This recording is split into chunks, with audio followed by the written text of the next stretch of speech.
an effective military Psyop program.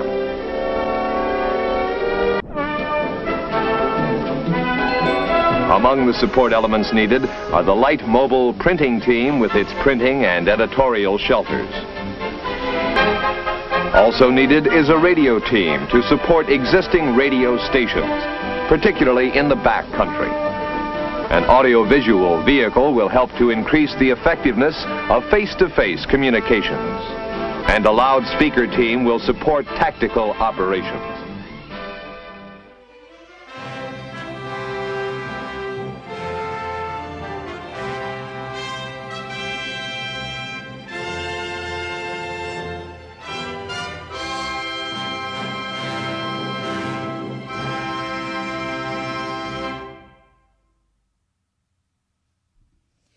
Alrighty, here we are in the Psyop recovery room on the Psyop recovery program. I have Dr. Judy in the room. Dr. Judy Wood in the room. Okay, maybe I could get that right, and then everything would be good. And we have a couple of people joining us, Colin and James. Hi, and apparently there's 4 people watching. So I'm going to say hello to Dr. Judy. Hello. Hello. There you are. Just getting my levels right, so just keep chatting. Oh, keep chatting. I'm chatting. There you go. Okay, I think we're good. I've got my headphones turned down. So hi, everyone. Oh, 7 people. We're moving up there. And they're gathering. 7 people. My goodness. And so we're doing this screen sharing. I have to say I'm pretty excited because I've got my broadcast studio set back up in my Airstream.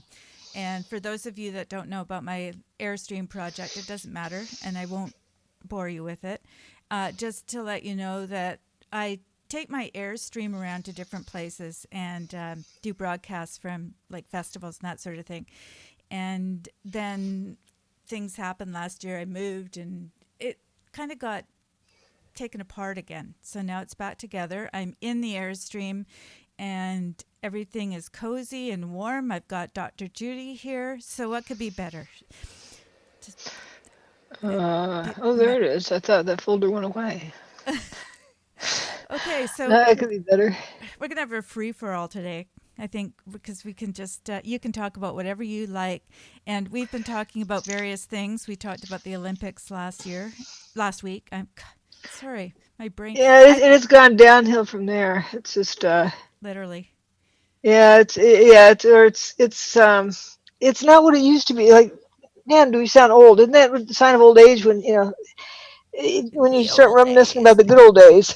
The good old days when the Olympics. When things were more reasonable. You remember when the athletes used to just go out there naked? Remember back in when we were young in the first Olympics. It was like even when I started bike riding in the 60s. It was a cold day. Guys wore pantyhose. It was more flexible. You didn't have the nice slick, tights that you have nowadays. And you got a newspaper or paper bag you stuffed up under your shirt to break the wind, like we're going down a hill or something. To really break the wind. And then you wore a cap under your helmet and had a little sheet dangling out the back that would keep your neck from getting sunburned. Oh. And that was all this fancy equipment. Yeah, that sounds more like the way that I remember sports. You kind of ad lib or not ad lib. You use what you can. I remember the ABLA, that was the American Bicycle League of America, or Amateur Bicycle League of America, and they thought that sounded too hokey, so they changed it to USA Cycling or something like that. But it was the ABL, and in the rule book, one of the main rules, they didn't have very many rules, but you have to wear black shorts, and your jersey could not be in disrepair. And that's the biggest thing you had to be careful of, because if you fell and you tore up your jersey, you have to deal with it. You have to get it fixed. You can't just wear it the next time. Usually people just patch up something and go for it. And then it was a while later that I guess after I left the sport that you could wear shorts of different colors. They didn't have to be black. Wow. but they had to be black. And I have a feeling it was because the leather saddles would wear off on your butt, and you didn't want white shorts with big black blotch on the back for where the saddle hit the shorts. Is this the same for men and women, or was this just sort of a women Oh, thing? it was mainly a men's sport. Women rode, but there wasn't much competition. So you rode, if you're good, you rode with the guys. That's right. You rode with the guys. I remember that. Yeah, So you were but you quite the get away with athlete, sucking wheels, and they wouldn't get on your case because they weren't threatened by you. right? That Well, was good. you've continued on in that sort of ilk because you chose engineering as a profession. So you ended up with a lot of guys in that field as Oh well. yeah, to support my habit, I worked as a mechanic in a bike shop in high school. And see, back then it was truly an amateur sport. You had to remain amateur to qualify for the Olympics anyway, but they didn't have a women's event until 1984. There was just one event then. But it means you couldn't get any cash prizes um, at bike races. First, it was just medals and things like that, jersey or for the winner or something, and trophies. And then they started being able to in the mid 70s, the late 70s, you started getting bike pedals, like Campagnolo bike pedals that were expensive, or you get a seat post, or some part that a shop couldn't sell, and they donated it for the awards. And then I guess it was around the early 80s, mid 80s. Maybe you started being able to get gift certificates, and then they turned. We started calling them universal gift certificates. This was like greenbacks, cash. Theoretically, you could only receive gift certificates, Uh, but and then they decided to make it legit. And I don't know, I was out of it by then, but apparently there was a prize limit per day or a certain amount of cash, and who knows what it is now. But that's no longer an amateur sport. hmm. Well, we don't know what amateur is anymore because once the basketball team got in there, started Yep. mucking about, we I Yeah, and think the hockey we lost team, that so idea. forth. It was, it's definitely professional, and there was a big deal about if someone's going to turn pro or not, because then they wouldn't be eligible for the Olympics. Mm-hmm. Mm-hmm. But it was these sports used to be for fun, for the sole fun of the sport. Instead of racing a kid going down the street, you ride through a neighborhood and a little kid on his trike or whatever is trying to race you, because people like to do that. It's human nature. You want to race, and so kids growing up, I mean, okay, let's have some organized races. But then it started getting too like I remember in 1975, the national championships. You had the kid who was going to ride the bike. Then you had one bike carrier for the road bike, another bike carrier for the track bike, another bike carrier for his warm up bike. Then he had the tire guy carrying the tire pump, and the other guy who was supposed to be pumping up tires when he got there. And, this whole entourage just for this one 15-year-old kid that was going to ride his bike. It was pretty weird. Did It you have started to find your own going downhill entourage? after that. Did you have to find those folks, or were they Oh, just I part of did it? it myself, but a lot of them just had this big, team of tire pump rubbers or whatever it Well, was. what about those guys? Did they have to sort of come together with a band of people, or were there people just volunteering to do that? Oh no, it was a kid that would like fly in from California for his race, and he'd come with his whole team of people, that the support team. Sheesh. Yeah, so we would joke about it. Maybe it was true a little bit. The guy who carries the bike, another one who carries the tire pump, another one who's there to pump up the tires. They'd have a whole batch of folks. It wasn't about just coming, getting on your bike and riding. But at least in 1975, you go to one national championships, and they're kind of in the same region. You have a road race and track race. But now it's this track race here for that age group, that one there for. It used to be like a family affair. Well, Now now it's it's gotten. We were talking all about over how the it's gotten country. political. Everybody flies. Yeah. So we've got the Lindsay Voss situation. That's what we were talking about this week. You're The right. But bad even losers. going back to worrying about whether your jersey was torn, because you'd have to figure out how to fix it, or get somebody else to patch it, or something. And then it got to be this glamour contest. I think by the mid 70s, including jogging. You had to have the right outfit to go jogging. You remember when that kind of kicked in? I do, but But I was a granola bar, and I thought that people that wore jogging outfits were nerds. So, I think it went yeah, from about between 1975 and 1985 is where it really took off. Just started everybody it turned into equipment freaks, and then people had to get mountain bikes, and then all this stuff. The corporations figured out how to market more stuff. yeah. Everybody had to have new stuff. Sports So it was. is Then you kind have of to have like that anyway. sponsors. They have the sponsors. It was very highly organized. Now, I'm going to try and make a correlation here because my background was I loved theater, and you have to have a lot of people to put on a show, and everybody has their own little role to play. So you can't really do it by yourself. So there's some similarities there, I'm thinking, but it wasn't quite as. But you could ride your bike with just one person. But you got to have And but your theater, you need outfit. the guy who pulls up the curtain, another one who does something else and turns up lights or turns down lights, and then operates the microphones. Do Yeah. I have some of it right? Just guessing. Yeah, you got it pretty much right. And you got to have some stuff to see, stuff to And hear. then somebody to escort the right person to check to make sure the right person's going on stage at the right time. Yeah, well, I have to say that even though he's not talking to us, my brother stands in the room here, and he's got a great Frank Zappa image there on the screen for anybody that's noticing. I'm going to embarrass him just by saying that's my brother Stan, and he was a stage manager and was very influential with me when I was growing up because he was very good at what he did. But he basically said you got to make yourself useful and quiet backstage, or you didn't get to be there. And that was a really good lesson for me. I learned. I think you can learn things in sports, and you can learn things in theater and various other Yep. And forms. that's what it's so good to do. I think I've shared this story with you before. There's an old guy, Henry Meyer was his name. Let's give him some credit here.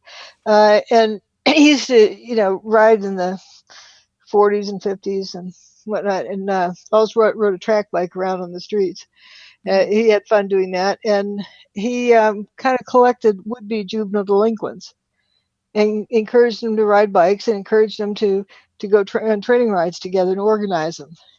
And consequently, I think it was in elementary school and then into junior high, we met at 5:30 or so out in the street corner. We didn't have cell phones then, so you can't call somebody and say, "Well, I don't feel like it. I don't want to get up. I'm too tired." No, your friend was going to be out on that street corner waiting for you, so you Right. got out there. Right. You weren't going to call and wake everybody in the house up. I mean, it was 5 o'clock. We met and went on our ride, and there was no cars in the street, and just go up and down the major roads, and then came back and got a shower and got ready for school.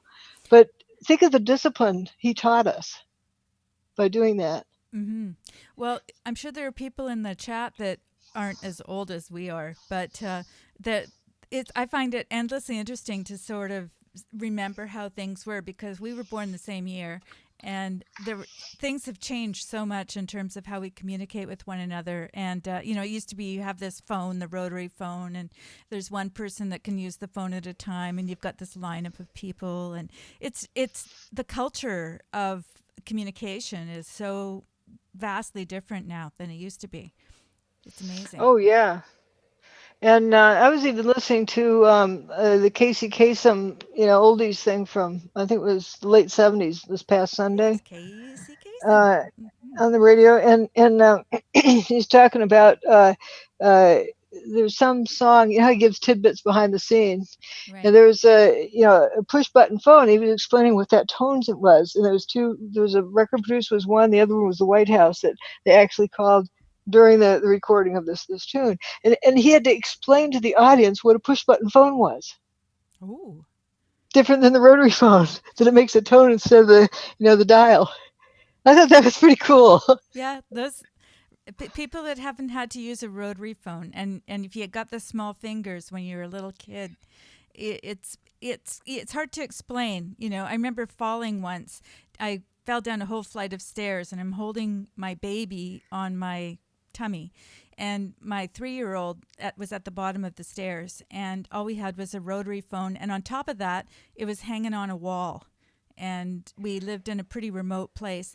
And I was lying there thinking I couldn't move as long as the baby's fine. And I just said, could you just dial 0? You have to dial 0 because it was before 911.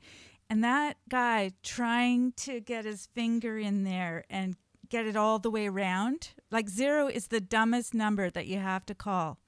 1 is the loneliest, but 0 is the dumbest because it's, for a little guy to try and get that 0, and he kept trying over and over. It was different for different places. Like it was a 5-digit. It was a small town. It would be a 5-digit number. Well, this was for emergency. But in a big city, then you use a 7-digit number. Yeah. And I think it was in 85 or 86. I think LA might have been one of the first places where just to make local calls, you had to use, the area code too, because they had to start getting multiple area codes because they're running out of numbers. Right. But like small towns, like my grandmother's and so forth, you'd have 5-digit number. We lived in an army camp where you said, I think we were 231 ring 1. There's like ring 1, then ring 2 for the people next door. So there's a party line. Yeah, and you get somebody to get off the phone and. Yeah, and you could hear it ringing next door, and they bang on the wall to get you to get off the phone. Or like on, I guess the Saturday Night Live used to kind of imitate that time period, but that was in the late 70s, so it wasn't that long ago. I mean, it wasn't that much time that had gone by where you had to get the operator to connect you to whoever you wanted to connect to. Oh, yeah. There's Ernestine type of person. Now, I've got people in the chat that are already they're chatting with one another. Not that they're not interested in our childhood stories, I'm sure, but there's some people that right away I get a question about human combustion. What's with that? So Colin says, in the midst of correlating T-storm statistic fields nearby, spontaneous human combustion cases across the USA in the world past to present. That's not a complete sentence, but I'm just thinking that you're wondering about spontaneous human combustion. There's something else I'm sensing that, it's interesting how the opposition and what do you call them, debunker types, whatever, it comes in waves. Like they get a new assignment and they hire a whole bunch of new ones and they start flooding my mailbox. And this past week, there was a huge volume of these things. And it's rather obvious, and they try different strategies, but all of a sudden various things become important. Right. And I'm thinking it's so important to remember that, picking a data point here, a data point there, and data point over there, and they connect all that. Oh, I connect the dots, but those aren't the right dots to connect necessarily. It's so important to know what it is that you know, and that you know why you know it. Because that means you can't get psyopted. But if you hear a tidbit and grab it and run with it, another tidbit and grab it and run with it, and then throw those things together, and I heard it. I heard something about I don't want to use example spontaneous combustion of fumes, but different things like that. There's flat Earth, whatever it is, and people run with it and they don't stop and think for themselves. And so it's the danger of running with anything like that, or the California wildfires. Did you study it yourself? Did you study an extensive research report on it? Or is it just, whoever can be first to place spin the dial and name that weapon? And that actually is part of a cover-up. It doesn't really get you anywhere. But to address the spontaneous combustion thing somewhat, it's interesting that if you read through the Bible, there's various stories of the same technology existed then. Isn't that incredible? You remember about the burning bush and the walls of Jericho coming down? And somebody had a box of something they went around the building with? Yeah, that was Joshua. Right, but so you hear the same kind of technology being discussed. Isn't that interesting? When you put it that way. And it goes along with my pet peeve issue about what our history books tell us, that in the year 600 BC they discovered static electricity, but it took 2,400 more years to discover electricity. It makes no sense. Yeah. And so you look and if it's all this technology, burning bushes or whatever, existed back then. It's a natural phenomenon. Mm-hmm. Don't you think somebody's weaponized it and just wants to keep it a secret? Well, this is something that I've been thinking about this week because there's a lot of things going on in the background right now. So I've been doing my research and finding out about all the different weaponry.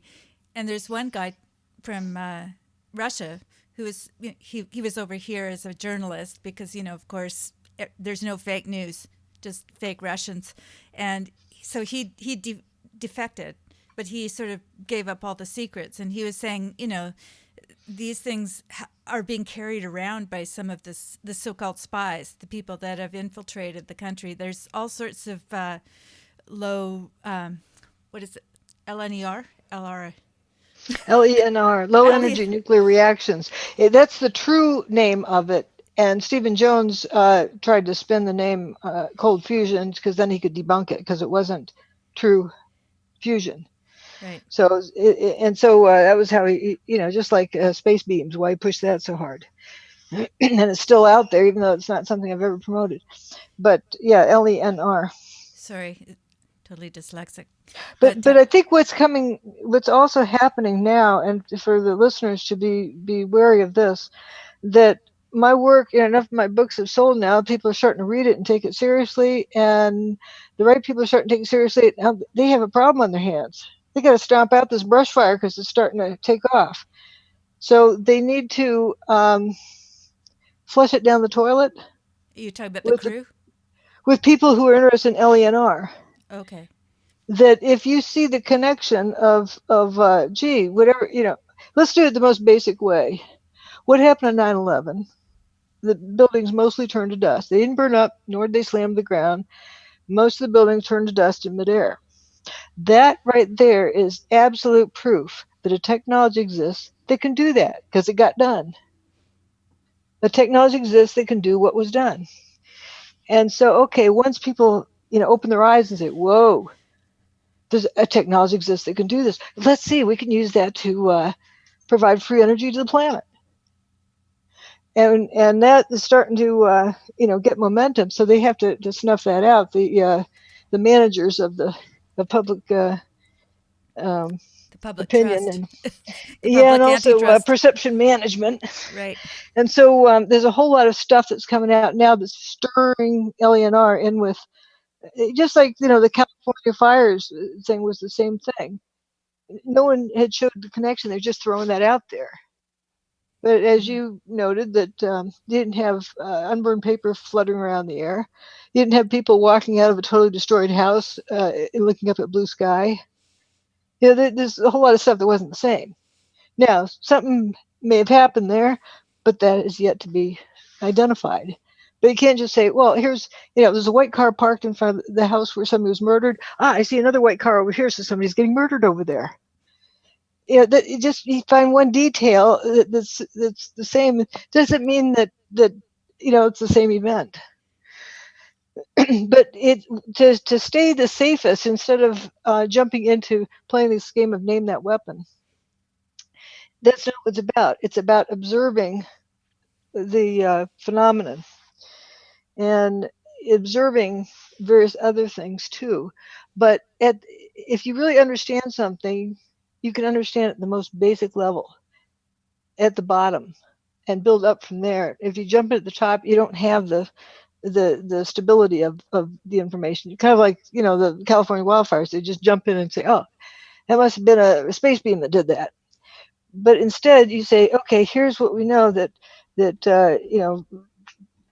fires spread very quickly. There's a high wind that day.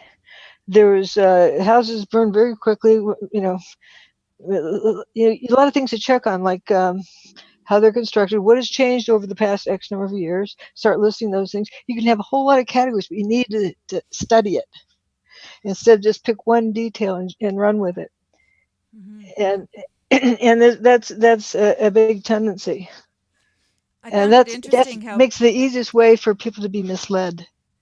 yeah, so many people brought your name into that discussion too, without you even, I mean, you had that one discussion with Andrew Johnson. Well, that's why we had that, because to help point out to people that it's embarrassing to render a conclusion before you've studied the problem.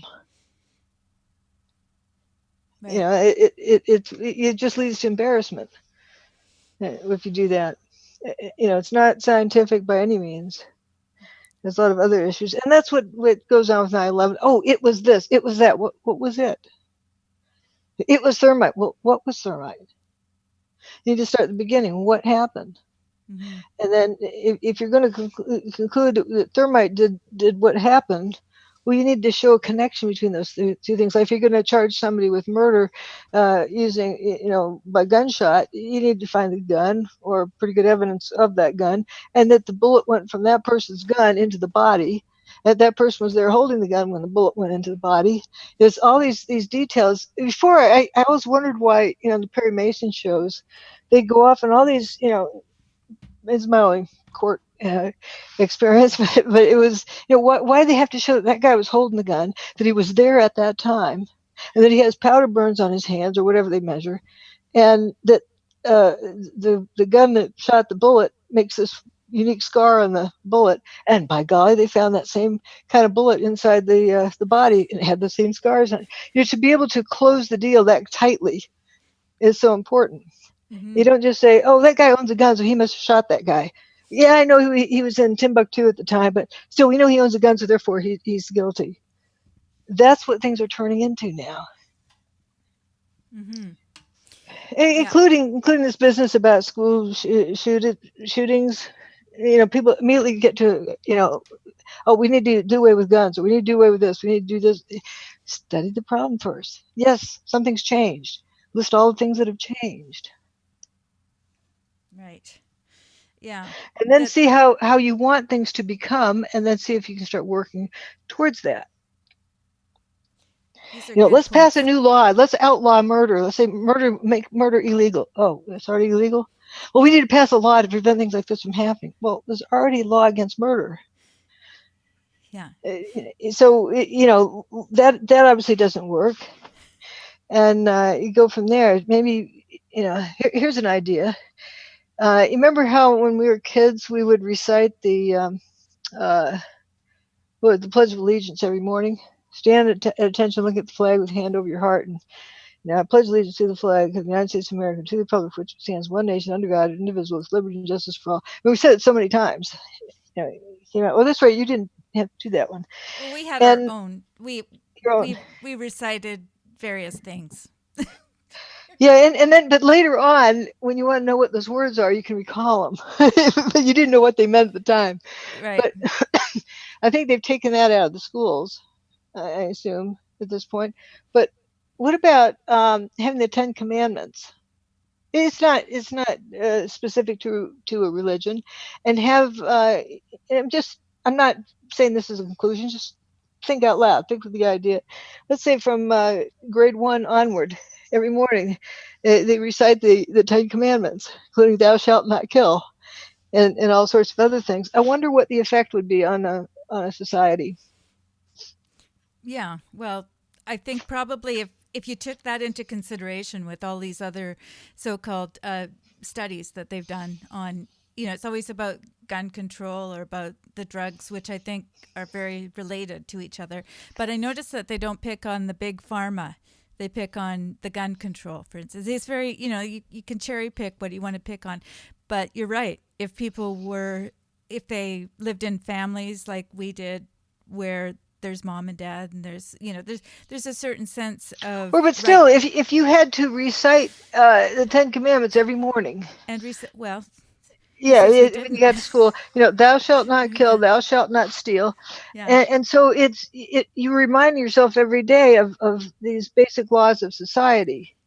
Well, I And think what I'm getting at too is that not only what you're saying is true, but then you've got this other thing of people not even having it at home, let alone at oh, school. true, yeah, that goes without saying nowadays. But I'm talking about getting it into the brain.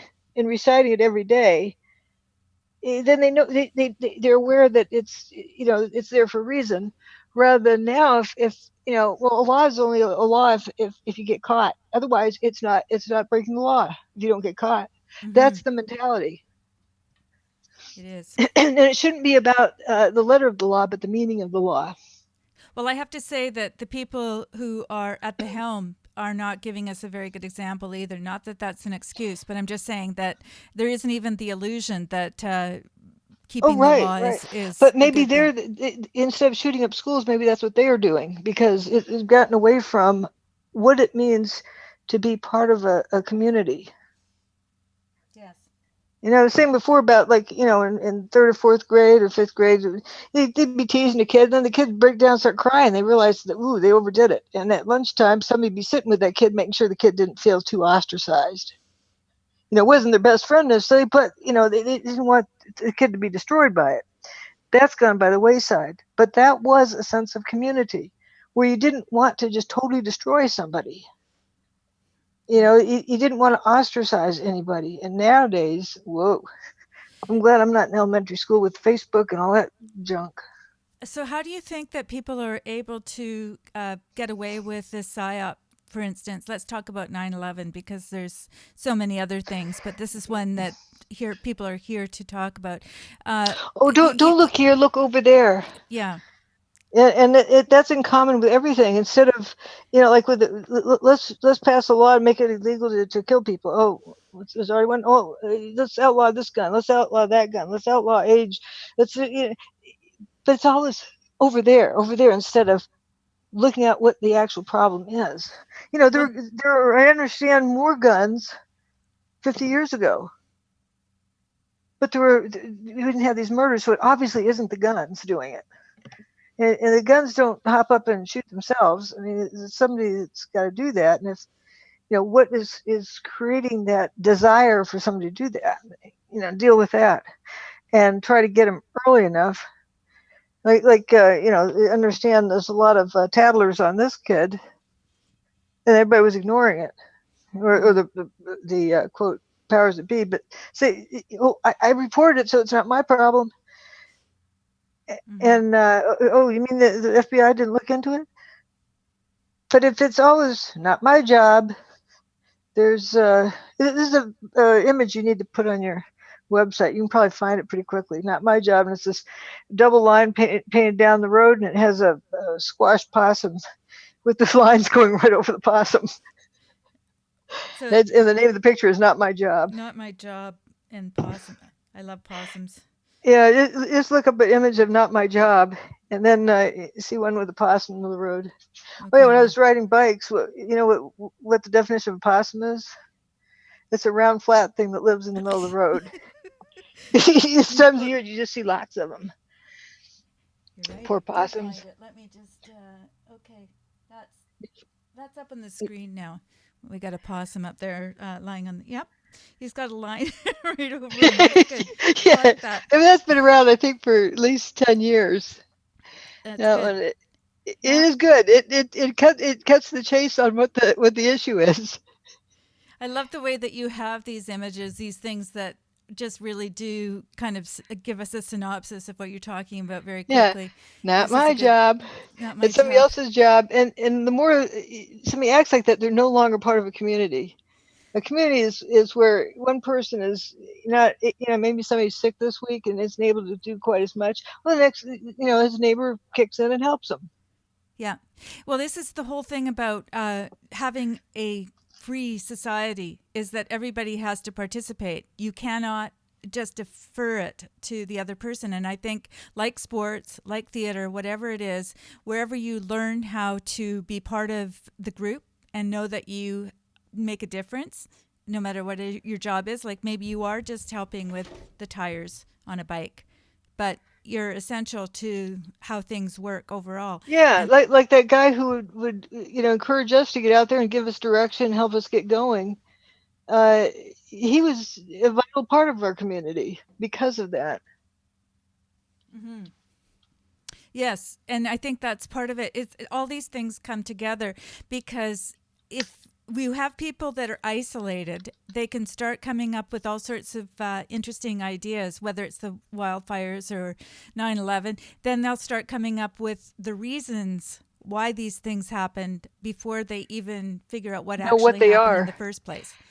So, you know, you got people, oh, it was the Iraq War, it was the oil, it's, you know, they've got all these ideas about why this happened, and they just totally bypass the event itself. It's like they can't look at it.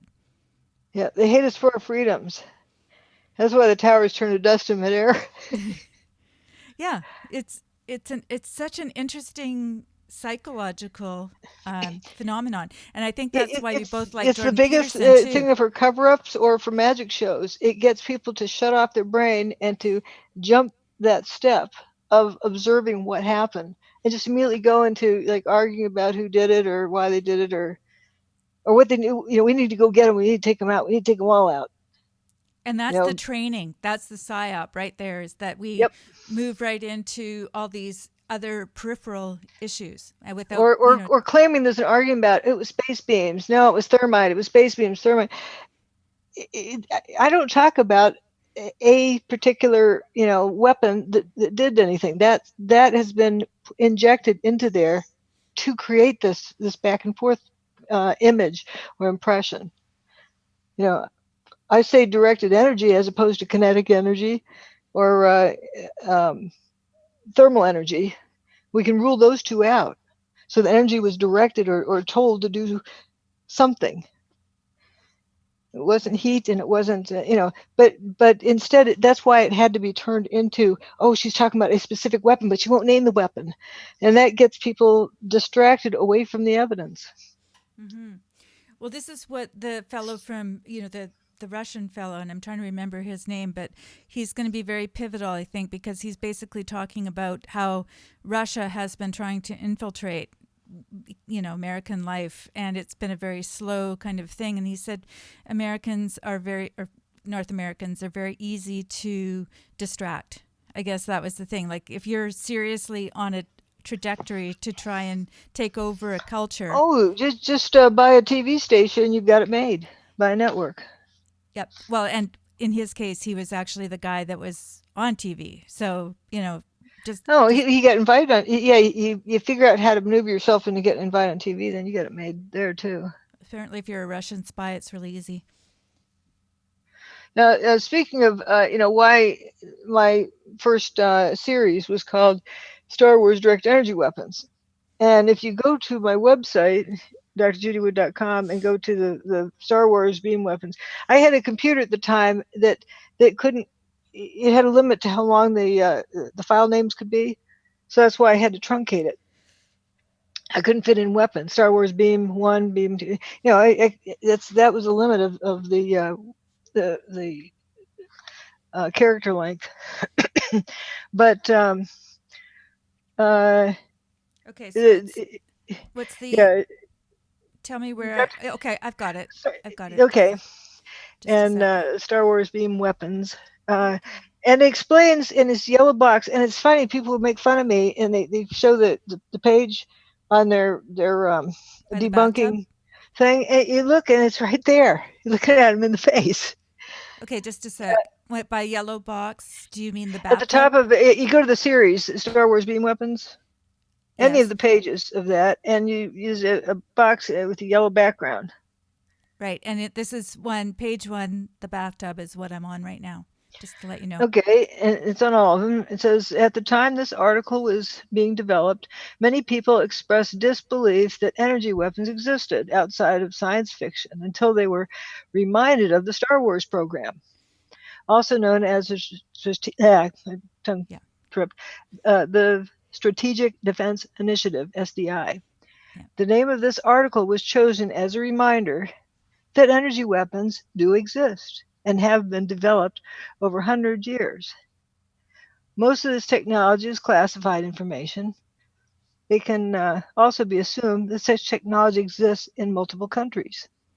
The purpose of this article was to begin identifying the evidence of what happened on 9/11. and that must be accounted for. In doing so, the evidence ruled out kinetic energy device, bombs, missiles, etc., as a method of destruction, as well as gravity-driven collapse. At the time I wrote that, I didn't realize the thermite people weren't talking about, thermal energy weapons. Anyway, SDI, and I describe what the asterisk is there, was created by U.S. President Ronald Reagan on March 23rd, 1983. It is thought that the SDI may have been first dubbed Star Wars by opponent Dr.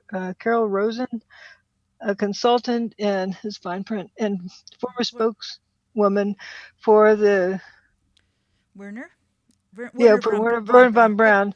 Good old Werner. However, Missile Defense Agency (MDA) historians attribute the term to a Washington Post article published March 24th, 1983, the day after the Star Wars speech, which quoted Democratic Senator Ted Kennedy describing the proposal as reckless Star Wars schemes. Before it was named the Star Wars program in 1983, it was the Advanced Space Program's development. Now, I've got some subtitles in there. What is interesting about that is the first head of that program was in Fetzer Scholars for 9/11 Truth, and later in Stephen Jones's 9/11 Truth thing. Isn't that interesting? Mm-hmm. The first head of that program.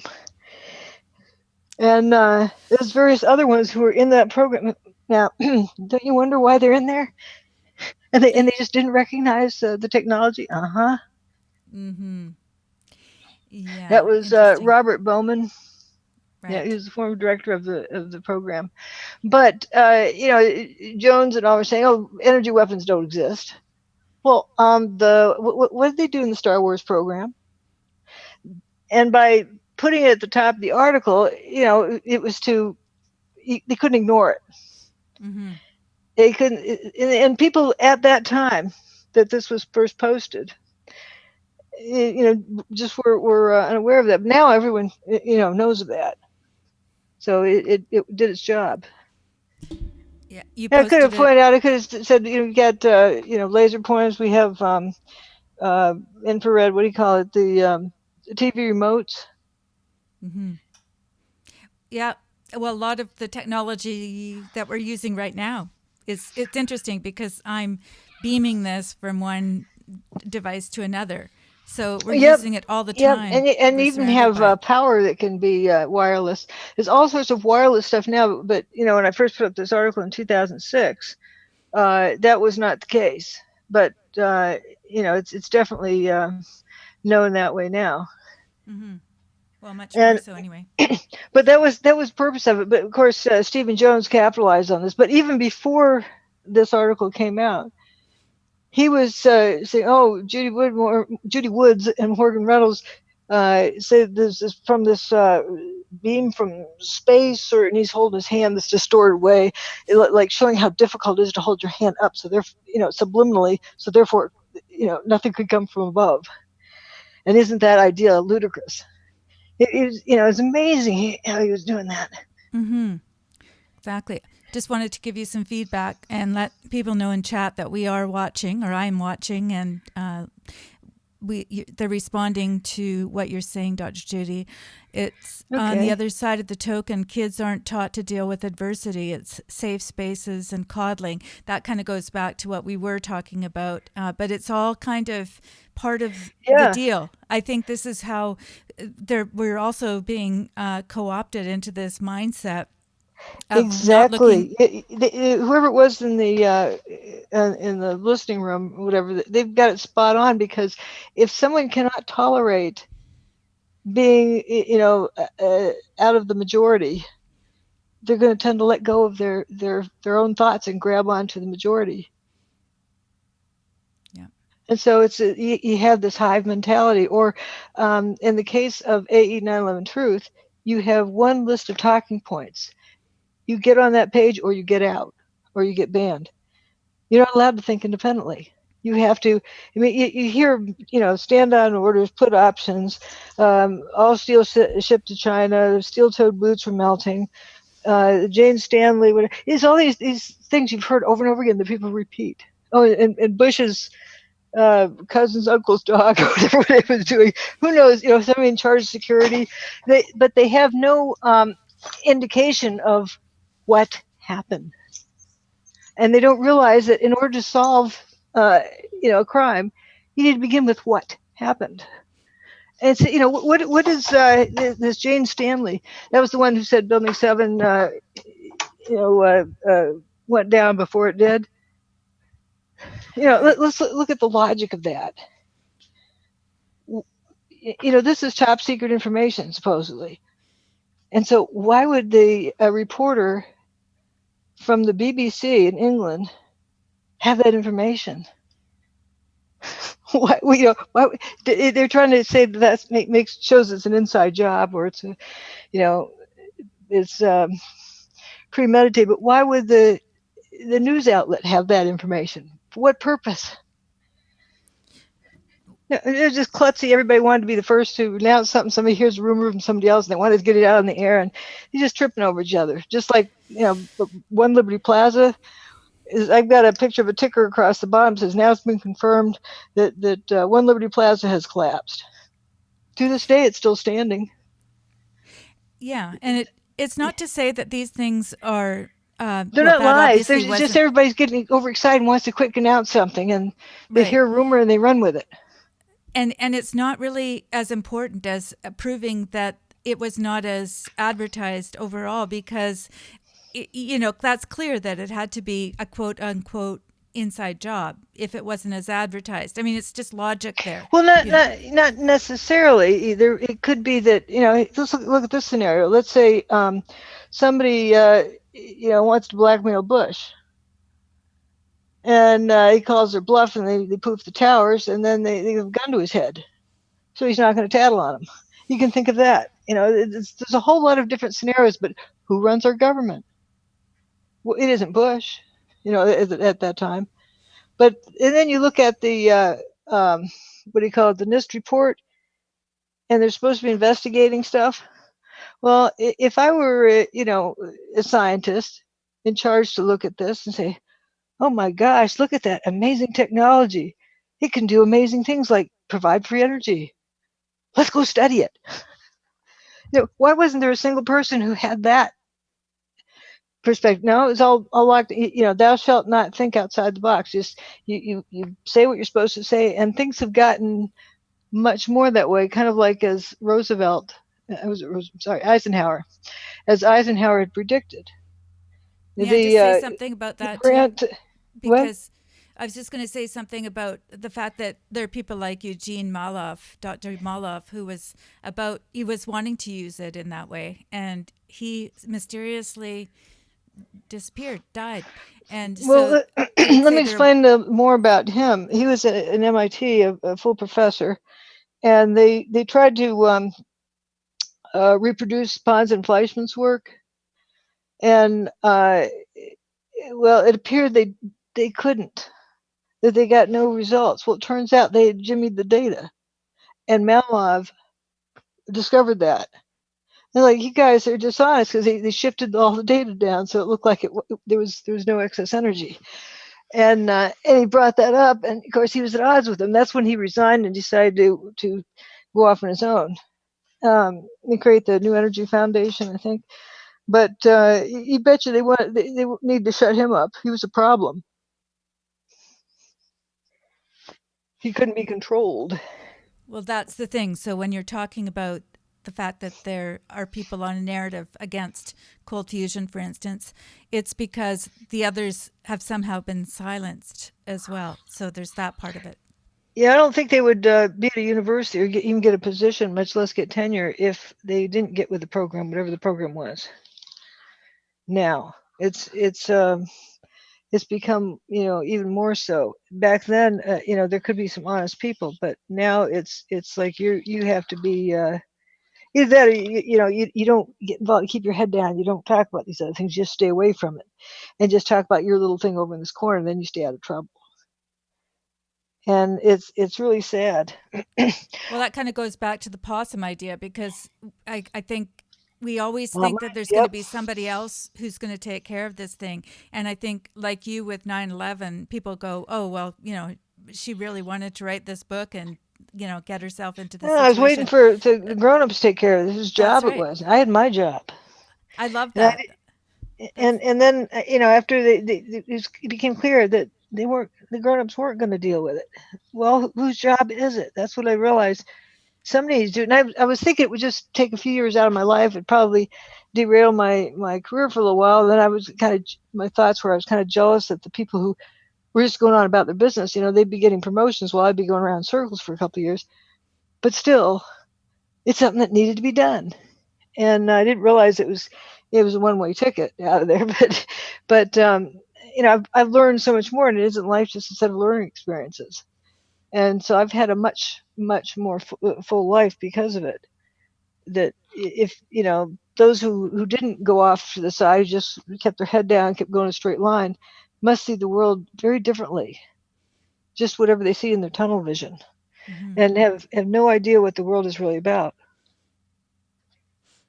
And so, to me, you're a really good example of how one person can make a huge difference just by talking about what they observed, what they noticed that other people might not have noticed, Oh, or what they're yeah, it's willing. to the point that they then had to start a scholarship for 9/11 Truth to see if they could control me, and that didn't work. So they had I designed from it and left it, but they had to still create the image that I was still there, so that Jones and Fetzer could have a divorce.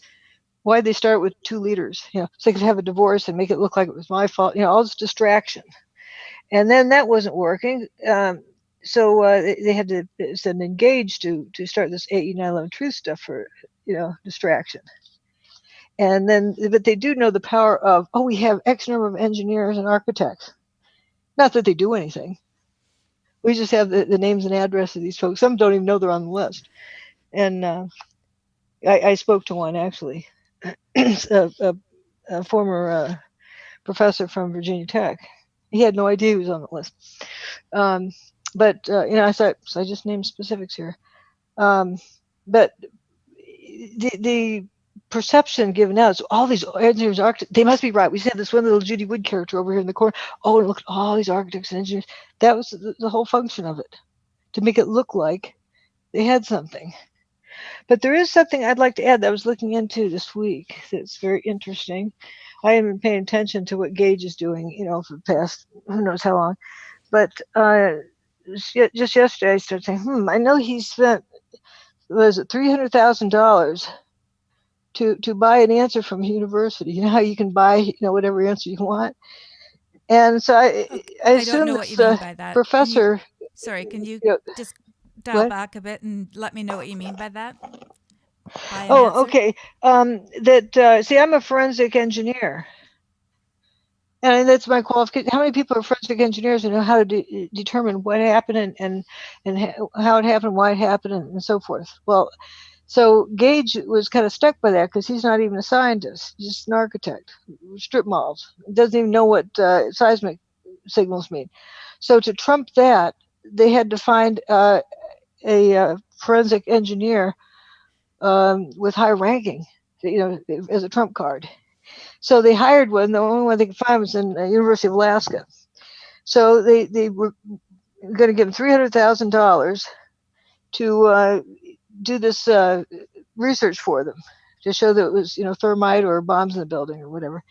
And I remember the first thing on the contract was a photo op. He had to fly to New York City and do a photo op looking at the memorial and so forth. Isn't that weird? Like, what does that have to do with research? It's all about image. And so I didn't pay much attention to it after that. I figured, okay, they just bought whatever answer they wanted. And so I was just looking at it at a glance. I haven't looked at it in detail. But apparently they couldn't control that guy as much as they thought they could. He's only willing to say that fire didn't cause the destruction of Building 7. He will not say anything about bombs or thermite or anything else. Hmm. So if it wasn't fire, that kind of implies that you can rule out thermite almost, because That's a thermal energy kind of thing. But anyway, they did finite element analysis. Now, one criticism I would have of them, if you're going to determine what happened, you don't start out with an assumption. Because what they did is do a finite element program and do a model of the building, kind of trying to redo it what NIST did, and see if they get the same result. And instead of step one, determine what happened. So they finally came, after $300,000 in 2 years, they came up with the conclusion that it wasn't as the official story said it was. That's as much as they say. Mm-hmm. And well, wait a minute. Wonder if I could get $300,000 for my billiard ball thing. Because they approved it because the official story didn't cover it. Oh, come on. It's not even grade 6 math. Come on. We talked about that a while back. In case people don't remember, we were talking about James, what's his face? So he says they was determining how long it would take to run that 43 miles if you spent time making a bet at the dog track. So are you talking about the my analogy saying, to prove this, I ran 43 miles, to my friend's house, to here, to the dog track, right, and then back, all in 2 minutes. The easy proof that can't be true is that the world's record is for the mile is just under 4 minutes. So how could I run 43 miles in half that time? Can you just, for people that weren't here, can you just explain a little bit more about what that analogy is? As to why it doesn't have to be complex. Why you don't have to build this big finite element model of the destruction of the buildings. Because if you can prove that it's impossible, the timing of the official story is impossible, then you're done. You don't have to have this big fancy model. And so that's what I set out to do. And I showed that it was just impossible to get the building on the ground by a gravity collapse in 8 seconds when it takes 9.5 seconds to drop a bowling ball off the roof and have it hit the pavement. Mm-hmm. In a vacuum. So if it takes 9.5 seconds for a bowling ball or a billiard ball to fall off the roof and have it hit the pavement, how can the ground shook for 8 seconds instead of 9.5? That's free fall. 9.5 seconds is, but the ground shook for even less than that. So that shows it's impossible. So I don't need to figure out exactly how long it should have taken if it was a gravity collapse. That's a whole lot of extra work for what? I just showed it's impossible, the story that was given. I don't need to determine how long it should take. So my analogy for that is, the dog track story. Okay, I ran 10 miles to my friend's house, and then ran to the grocery store, X number more miles, and ran to the dog track, and then ran home all in 2 minutes. 43 miles. And the easy proof for that is the world record for the mile is just under 4 minutes. So I'm claiming I ran all of this. I ran 43 miles in 2 minutes. Not possible. And so I don't need to figure out how much longer it would have taken if I stopped to place a bet at the dog track. Right. Because even if I didn't stop to place a bet, I still couldn't, that still is impossible. So, why figure out every last detail when the bare bones make it quite clear? So, but anyway, this guy did this finite element analysis, was in a supported graduate student, I guess, and they determined that fire couldn't have done it. All right, $300,000 later. But I think Gage was hoping he would say it must have been bombs in the building, or it must have been thermite or something like that. But I still fault the guy for not beginning with what happened. Right. How he's talking about Building 7. Building 7 went away. It didn't slam to the ground because there was essentially no seismic signal. It was barely detectable. It's about the level of a jackhammer. It's not much at all. And that was really just the outer facade of the building. The inner facade had already turned to dust, so it didn't slam to the ground. So just a very, very minor component of the building went down, it wasn't, 40. It was the equivalent of if you cut off the bottom 2 stories, and assuming that the weight of the building is evenly distributed over the height. We know it was strong at the base, but we'll, for argument's sake, pretend it's evenly distributed over the height.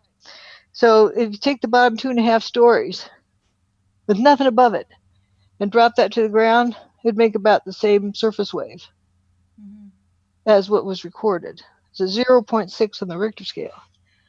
And it is 6 times the potential energy of the Seattle King Dome, which made it 2.3. But even more than that is Seattle King Dome also recorded not just surface wave. That they calculate the equivalent Richter scale reading from the surface wave.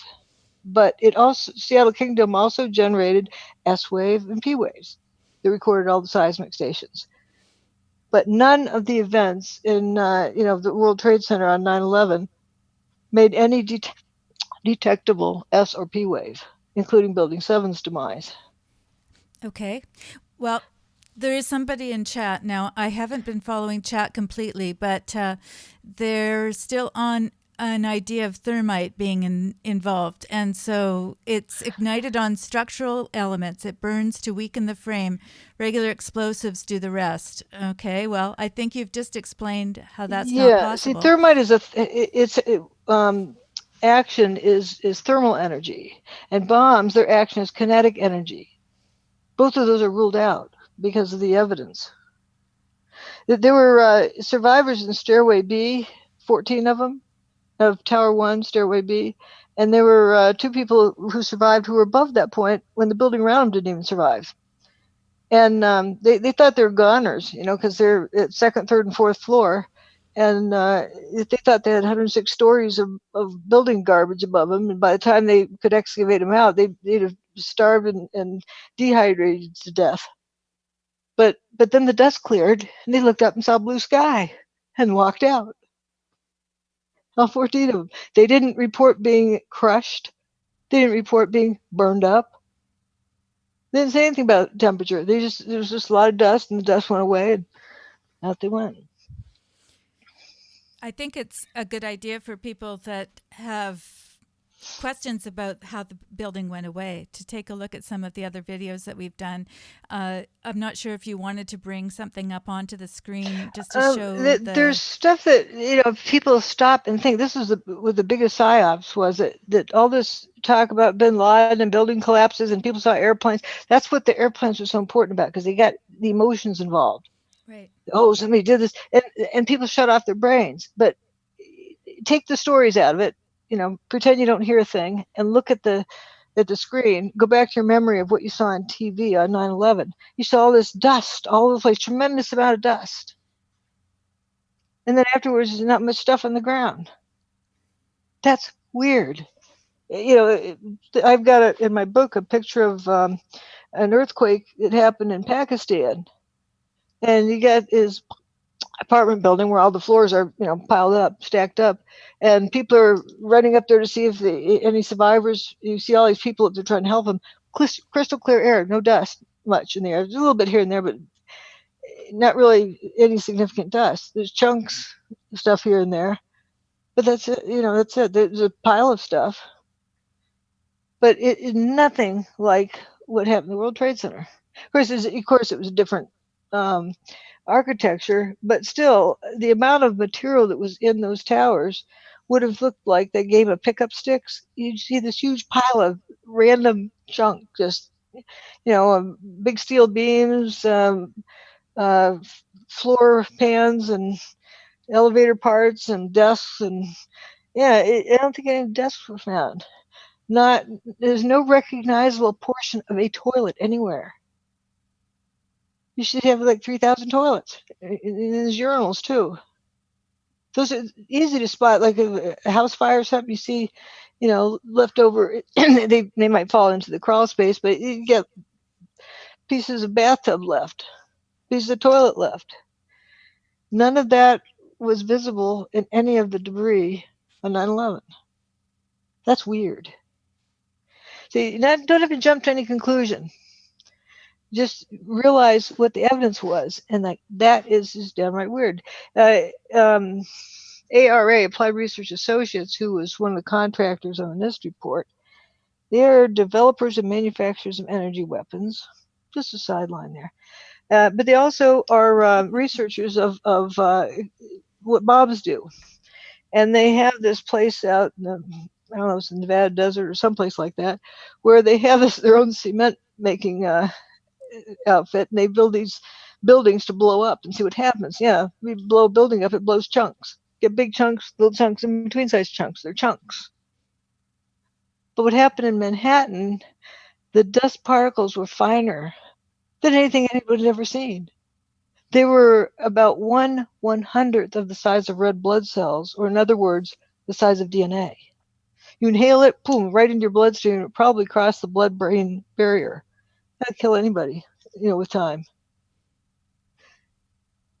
Mm-hmm. Having powdered or atoms of steel in your bloodstream. And another weird thing is it went up. After it rolled out a little bit, and then it goes up and up and up. And they found it down in Delaware, on the Eastern Shore, Maryland, Pennsylvania, some in upstate New York. That dust had to go pretty high to get carried that far. It didn't happen in controlled demolitions. Another thing what thermite does, thermite, its action is thermal energy and through heat transfer. You have to heat something for a while. You've seen guys who are welding, they stand there with a blowtorch for a while, until something happens. They have to heat up the material before they get enough heat in there to cut something. Thermite is like that. You got to get a lot of heat in there first. It doesn't happen instantly. Cannot happen instantly. And people talk about it's nanothermite. If it exists, it just means it's finer. It means it burns faster and it's gone. You don't have it, so it's less helpful because thermite works through heat transfer, and there's no time for that. If you think of those big, huge steel columns, you put a bunch of heat one place, it's dissipated down. It's kind of like a heat sink. It's dissipated down the column. You can't build up. There's a limit to how thick of material you can cut through with thermite because of that problem. Because the heat dissipates, you can't get enough heat in there. So if somebody could say, okay, you get out a drill and drill, make the columns like Swiss cheese all over the place. I mean, can you imagine that? You would. I think the only way to that thermite could have been used is to overload the building. If you had all the upper floors storing huge boxes from floor to ceiling of thermite and overweighted the building, just as dead weight, that's the only contribution it could make. Right. But thermite, what is it? Iron oxide and aluminum powder? What was the building made out of? Aluminum cladding on a steel structure. You get rust on there, and you get aluminum powder, and voila. So claiming thermite did something is a way of distracting people away from the fact that the building turned to dust in midair. Isn't that clever? Those guys had their thinking caps on, I tell you. Now, we have a couple of people that may not have been here before, and so there's the thermite discussion, but there's also the discussion about the heat, which we talked about last week. We talked about the dust that was not actually... Hot things glow, but not everything that glows is hot. That's right. You know what I love is that there are people in the chat room like James and Philip and various people. Oh, and they can explain that to people. Cool. They're well, we had a question about S&P waves when you were talking, and I just put something on the screen there so that you can see it body waves and primary waves, and so that you can read that. But also we have people talking about, okay, so here, this is in capital letters, so Matt really wants to ask you this. How do you explain the heat that was detected weeks after? First of all, I have to say, Matt, we are talking about some of these things, building on different concepts. All of these things are in the book, by the way. Where did the towers go? Yeah, I like to go with observations, and if somebody's talking about this Yes. horrendous heat, and you have dogs running around with bare feet, looking for survivors, and the dogs didn't catch fire, nor did they burn their feet. There's no reports of burned feet anywhere on dogs or people. And then also there was a water main that was broken on West Street, and it made it kind of like a lake. And you had people walking through it. They didn't look like boiled chicken. There's no steam coming up off the water. So what does that tell you about the temperature? And also some other series of photos we covered last week where days it was raining, there was less fuming. If it was the ground was real hot, you put water on it, it's going to be sizzling, and you'd have more, what do you call it, haze or fog coming up, rising up off the debris field. But that isn't what happened. You sprinkle a mist of water on it. That's what they were doing constantly. That kind of quieted the fuming. And I call it fuming, whatever, outgassing. You got to determine first what it was. Fire was not the cause, but it was easy to explain away that way. Oh, horrendous fires. But they didn't burn anyone. They didn't destroy any hydraulic equipment. There were things glowing that were sitting on a piece of paper that wasn't burning.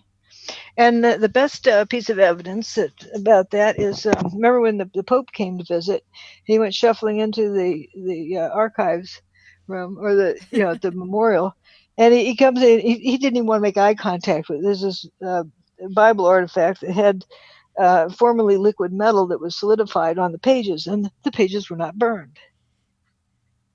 So that's something. If someone wants to go visit the museum, be sure to look at that. It's incredible. The pages aren't burned, and this formerly liquid metal. So it wasn't liquid because it was hot. It was liquid for a different reason. Just because you're not familiar with that process doesn't mean it doesn't exist. Because you can observe it happened. Mm-hmm. And that sort of goes to one of the other issues that he was talking about, the molten metal, which, see, these are all talking points, and it's amazing how you can get various people. Stand on orders, put options, molten metal. Yeah, so it's not a criticism of the people who are asking the questions. It's just that this is how you understand that they're reciting the talking points. This is how you understand when you have been psyoped. Because you come in with a narrative, and you have to think, where did I get that narrative? Did I get it by studying the information, by reading all about the books? Did I read Where Did the Towers Go? No, you've heard somebody else tell you this, and now it's become a talking point, as we've just been discussing. So this is why it's called the Psyop Recovery Room, because you get a chance to say these things and get actual answers and direction on where you might want to go for further research as well. And also, it's easier to control a large group of people than it is to control one single person. Think about it. They all reinforce each other. You just need to give a little hint here and there, and they all, especially if you threaten to ban them if they don't agree. And so they're all on the same page. Anybody who doesn't repeat those talking points, ooh, they must be bad, evil. That's what they're taught. So they need everybody to agree with their talking points. They don't ever check to see if the talking points are correct. They just recite these talking points and they run with it. And they've skipped the step of what happened. And it's a very effective way of controlling things. You had the JFK researchers. These kind of research groups or truth movement. Anything with movement in the name, I believe, is an organization with movement in the name is a control group. Because you don't, what do you need to study what happened at 9/11? You just need a qualified forensic engineer. You don't need 100 of them, because after all, or thousands of them, they're calling for an investigation, which is acknowledgement that they are not able to conduct their own investigation. They're incompetent to conduct their own investigation. Why else would they be calling for a new investigation instead of doing one? That's a very important thing to ask. If you supposedly have all these thousands of engineers, or 2,000, whatever the number is they quote, why are none of them capable of looking at the evidence themselves? Because they've been gradually co-opted into not thinking for themselves, but just memorize and repeat this list of talking points. Say stand down orders, put options, hot molten metals, steel-toed boots melting, Bush's cousin did whatever, Jane Stanley from BBC, and now it's Building 7 went down before it did. There's all these things they rely on, but if you stop and look at them, steel-toed boots melting after 2 hours was his statement. Well, that was by a female worker who is not a scientist. There's a problem with the shoes or the boots coming apart for who knows what reason, but she was saying they're melting because the heat was so hot. Well, if my steel oven is melting, the turkey inside is more than well done, but there's no reports of burned feet. So you have to look at, think at what the evidence actually is. Just like, ground zero was super hot, and like Rudy Giuliani, I don't think he was meaning to sound like an idiot. He said, we're standing there and it's 2,000 degrees right there on the ground in front of us. Well, if your barbecue grill is 2,000 degrees, whatever you put on it cooks real fast and burns. But there's no discussion of burned feet, and we know that the hydraulic equipment didn't have a problem either. But what people were describing was real. They were describing their experience. There's something weird going on. Okay, something weird's going on. They were just given this answer, and they grabbed it and ran with it. That's another phenomenon I discovered is people keep asking questions until they're given an answer. They don't stop to think, is that a reasonable answer? They just repeat it and move on. Especially if it comes from an authoritative-looking person like Stephen Jones, who says, it's thermite. Thermite did this. You started out with this chunk of thermite that looked like petrified bubble gum from under a park bench. I mean, a sizable chunk of something. He had this plastic glove on, held it up. Nobody in the room or on TV even could see what that was in his hand, but it went subliminally into people's brains. He has evidence. And Colin Powell and his test tube of powder, that when he was talking about in front of the UN, talking about weapons of mass destruction. You think about it. He's not going to be threatening the UN. Whoops, I dropped it. No, it's a prop, but people see the prop and their brain assumes there's factual evidence without even needing to prove it. And that's how magic tricks work. They get you to make the wrong assumption. They don't lie to you. They just get you to make the wrong assumption. Colin Powell didn't say, this is weapons of mass destruction found in Iraq. No, he's holding up this test tube and then talking about weapons of mass destruction. And people make the assumption that that's the evidence, it's proved something. And that's something, it's important to and actually I think it was maybe today or yesterday or around now is the anniversary of when he actually did that event. I think it was near the end of February, mid or end of February 2003, was it? I can look it up. Okay, cool. But it's about encouraging assumptions. And that's where we all get into trouble, including is another one, in the grocery store, something's on sale. Sale's over, but they don't tell you that. And they don't have a date of expiration. You get up the checkout line, you're not thinking, they just check it on through. It gets you to assume that you're getting a deal on it. Or, because there's no expiration listed, but there's probably even more assumptions that get made. I can't think of a good example right now. But most of the time with coupons, they're banking on your not getting around to sending it in, or the rebates. But there's other things, buy and save. That was the first Psyop I had problems with. And I was little. It must be something I don't understand. How can you be spending money and saving at the same time? Buy and save. I had a problem with it. But people, people don't stop to think of that. I just want you to know that I am putting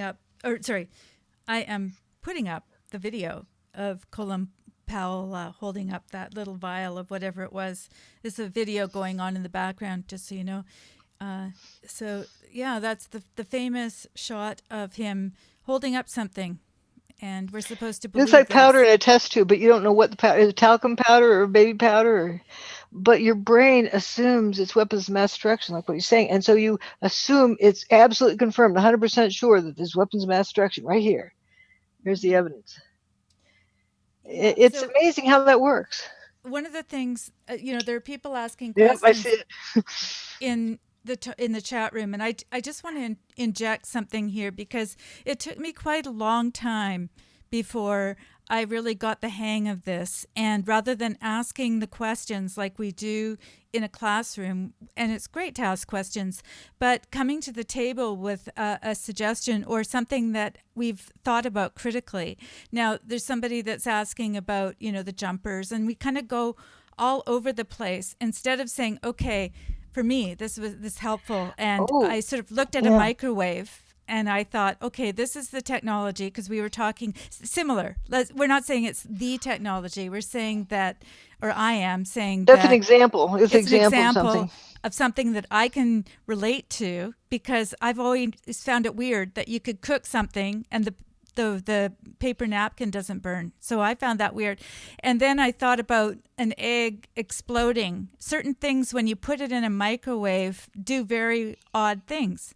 So my little experiment from my own experience helps me to understand about people who are ejected from the building, perhaps because the core of the Or building is they actually. end up outside the building for some reason. It's we don't need to establish it right now. Just they're So outside of the yeah, building. I'm trying to help people, because you are so good at being able to isolate these things and be able to see it. And for people like But me, let me inject this into it. sure. There's a lot of people that, and maybe this is human nature. If one line of thinking, okay, that you get that answer, that's they got to leave that one. But what about this? And then well, what about that? And they're just bing, bing, bing, bing, like a ping pong ball all over the place, and they don't ever formulate what the whole picture is. If you just take in all of the data and look at the data instead of your talking points list, or what the lines you've been fed to like the media made this big thing about jumpers, but like if there's some weird field effects going on inside the building, suddenly somebody's in a lot of pain, they got to get out of it. The example or analogy that I think gave in my book is um, active, what do you call it? Active denial system, is that what they call it? It's if you have a crowd of riders and you want to break them up, you aim this microwave beam at them, and they got to get out of it. It's like your hand on a burner on the stove. You don't stop and say, I smell the meat cooking there. Should I take it off? Yes, yeah, I guess I should take it off.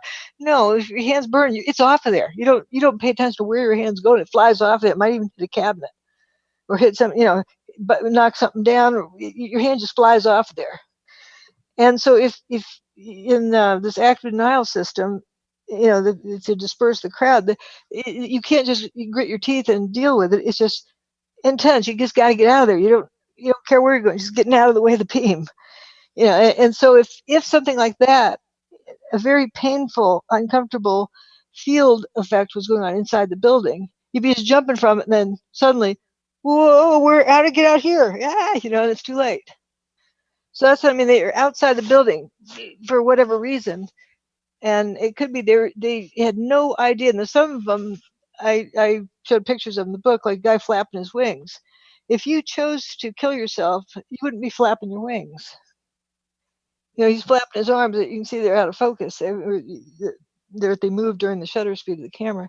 That it's like, whoa, how to get out here? It's that appearance, and all of them had empty hands. If you're gonna kill yourself, when you take your picture of your loved one with you, or your wallet, a woman taking her purse with her, or something, but they're all empty-handed. That was weird.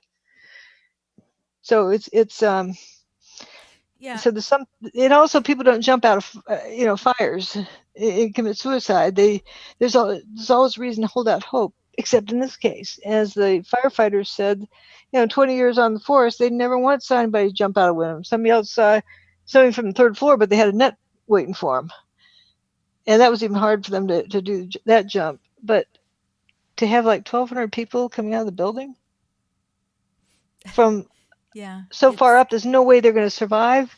It makes no sense. But then I noticed also there's people dangling from the outside of the building at like the 105th floor.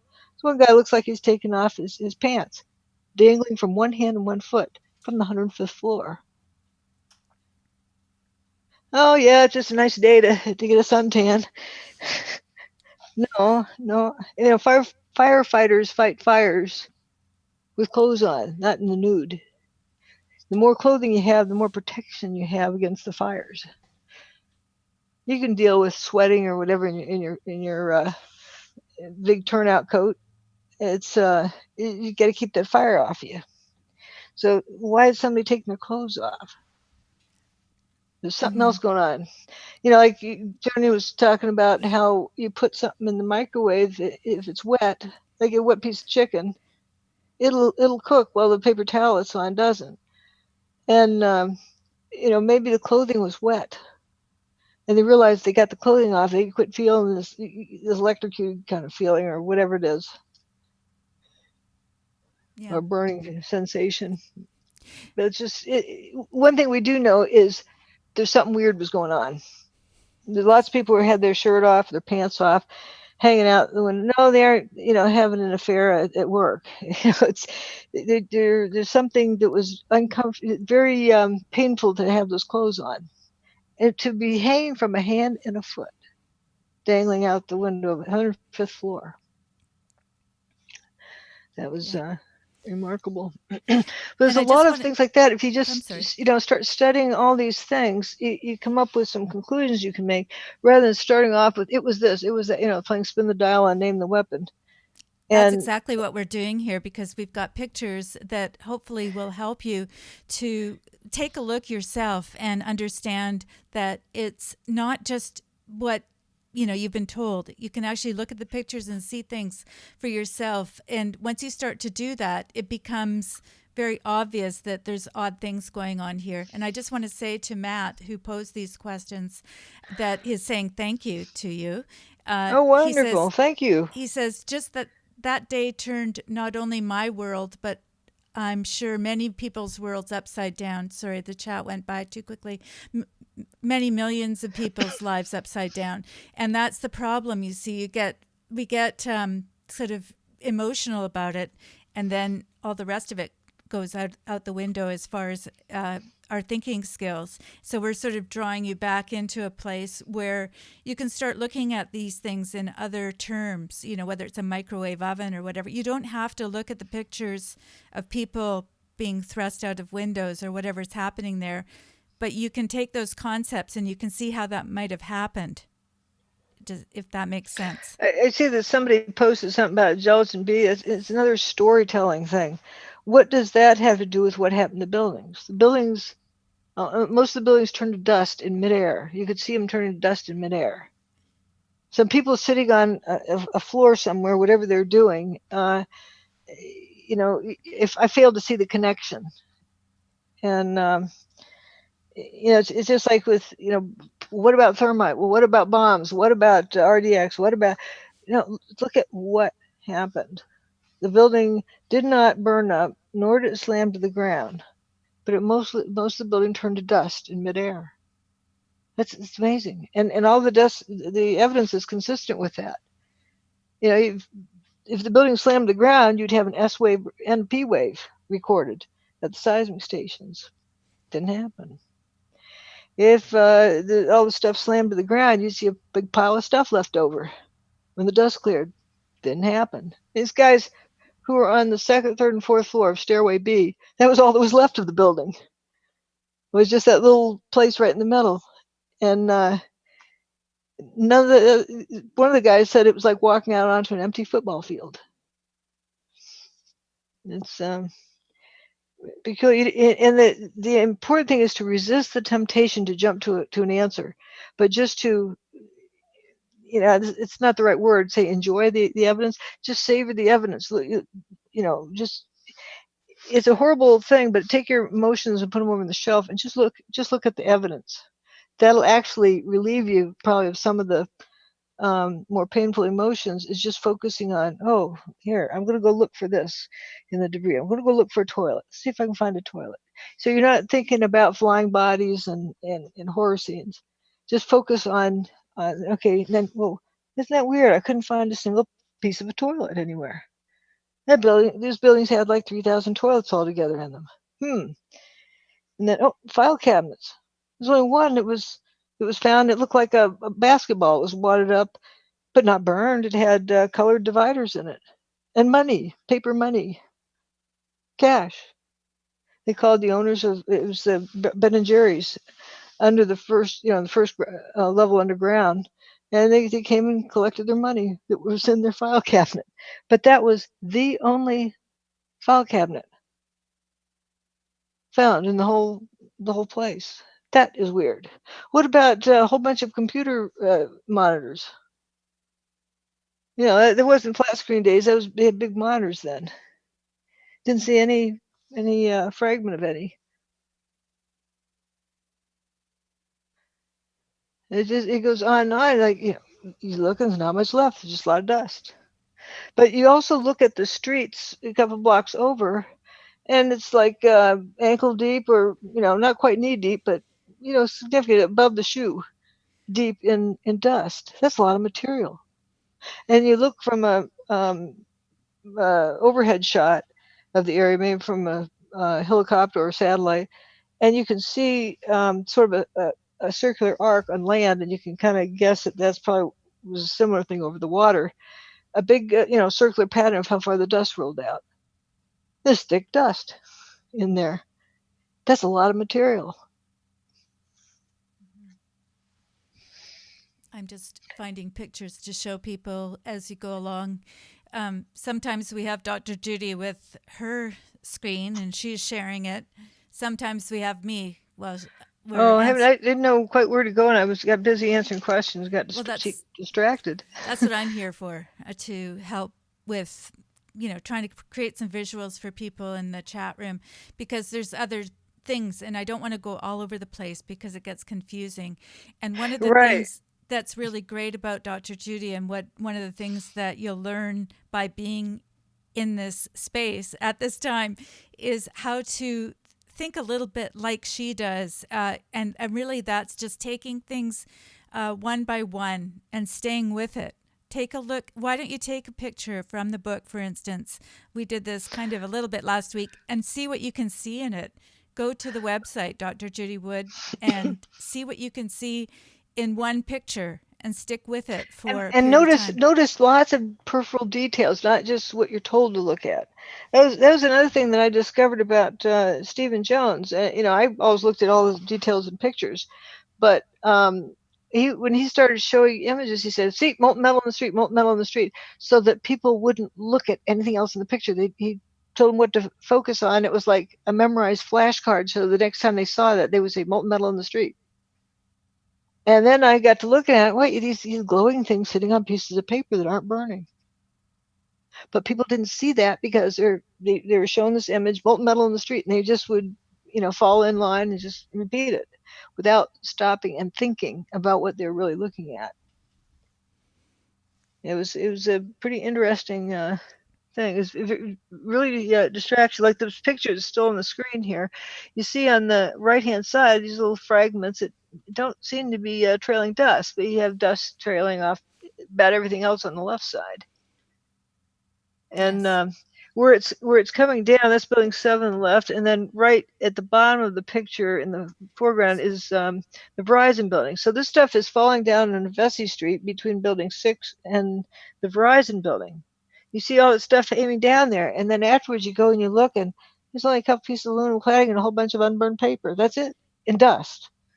So that stuff did not make it to the ground as solid chunks. It turned to dust before it hit the ground. Yeah, I put it back up.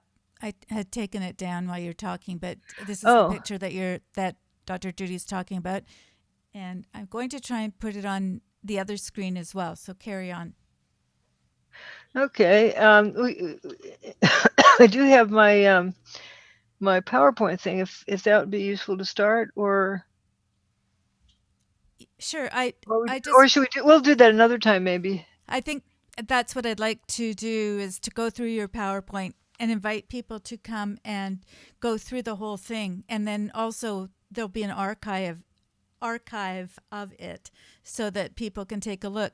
I must say that we did quite a bit of this in, I think it was 2012 or 2013, and those Psyop Recovery Room videos are still up on another channel. And if you go to characterdriven.com, you can find them. I've changed my presentation since then, but Yeah.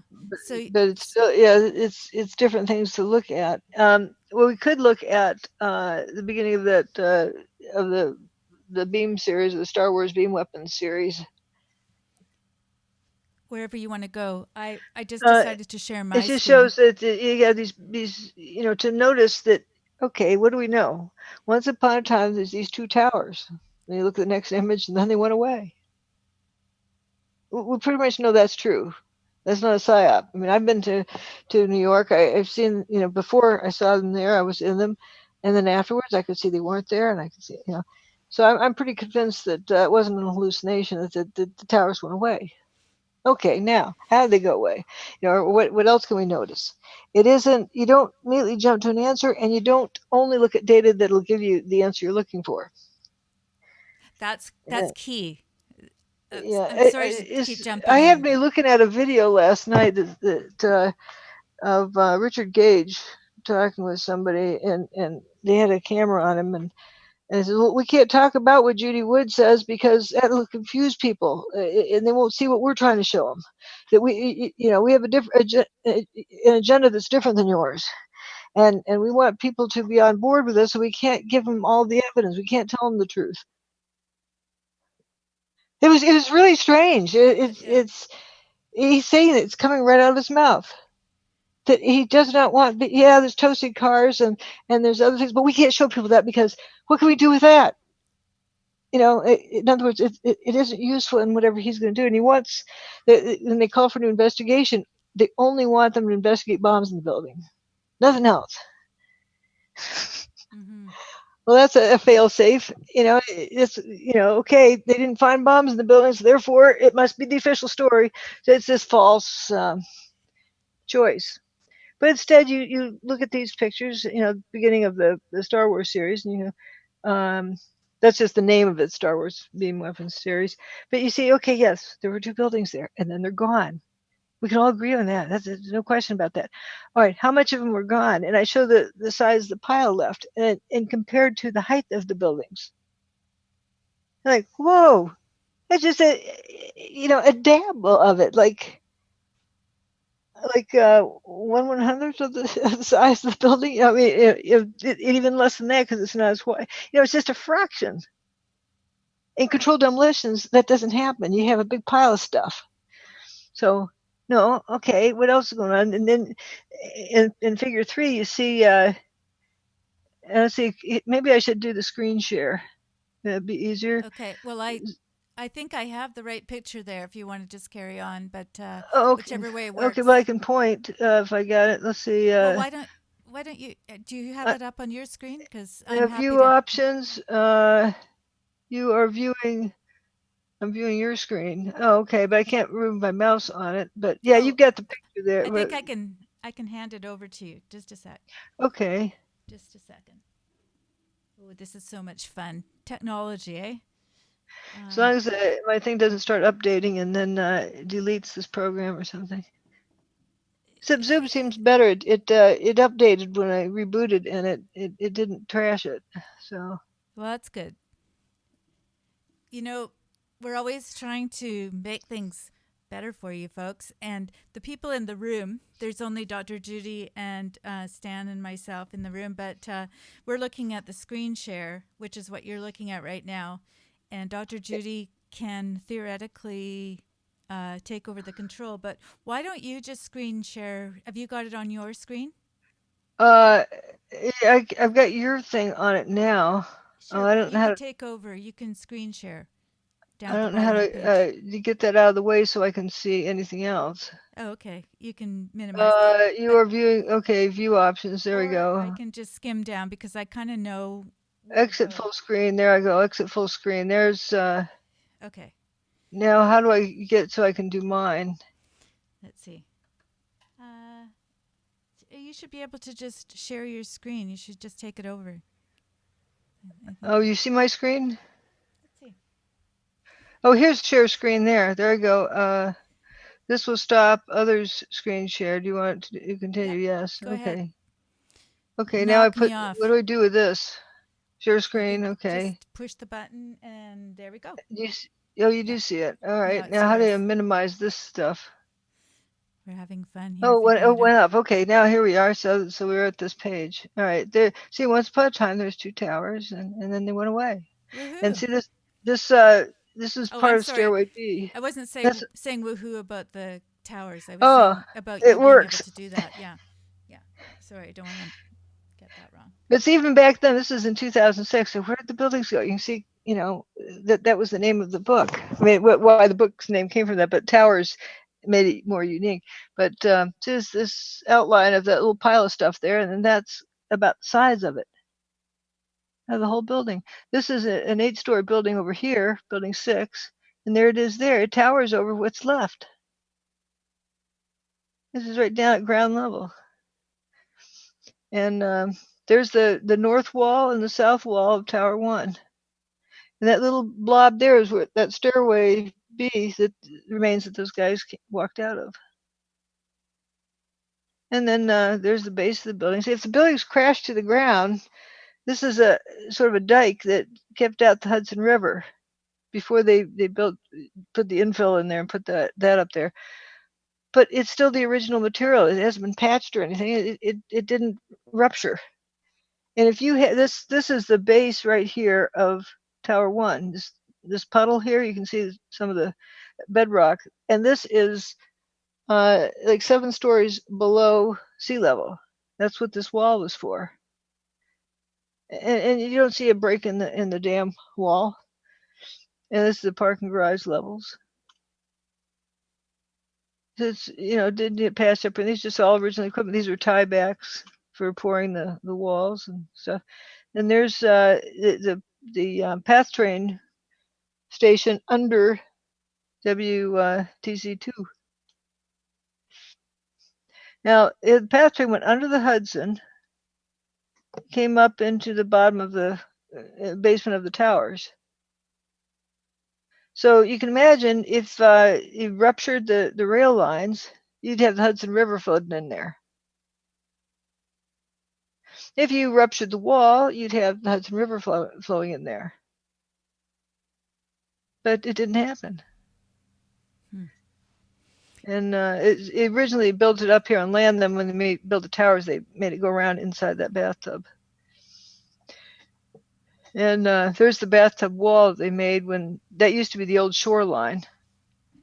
And so they made the path train come up, under sea level, down there.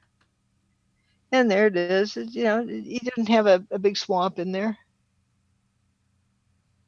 Not only that, the tunnels were right. Yeah, that's those pictures. Before, during, after. Here's the tunnel right here. I think I might be able to click on this and make it big. I hope I don't mess up something. Did open new windows. It still didn't get that big. But that's the rail lines that go under the Hudson. So if you had this big kaboom onto the ground, wouldn't it, shake that thing built in like early 1900s? Mm-hmm. The 1910 or 1920, around there. It's real old. They don't build stuff like they used to.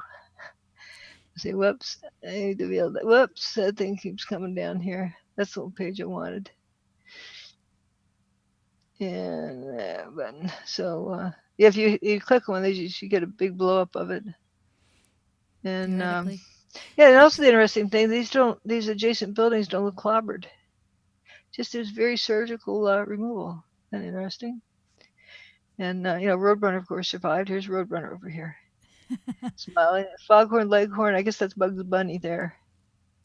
For It's a Warner those Brothers store. for those in chat, you can see that Dr. Judy is just going to her website, and you can see in the browser address there where she is. So you can go off. You can look at this yourself now or later or whenever.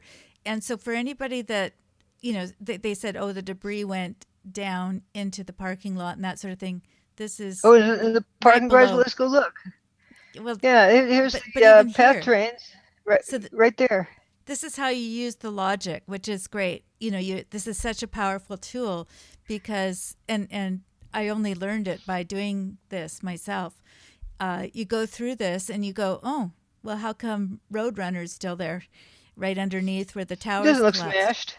I Doesn't mean, even look like. Of course, it's Roadrunner, so he survives anything. yeah, He's that's right. smiling away. Yeah, that's the inside joke.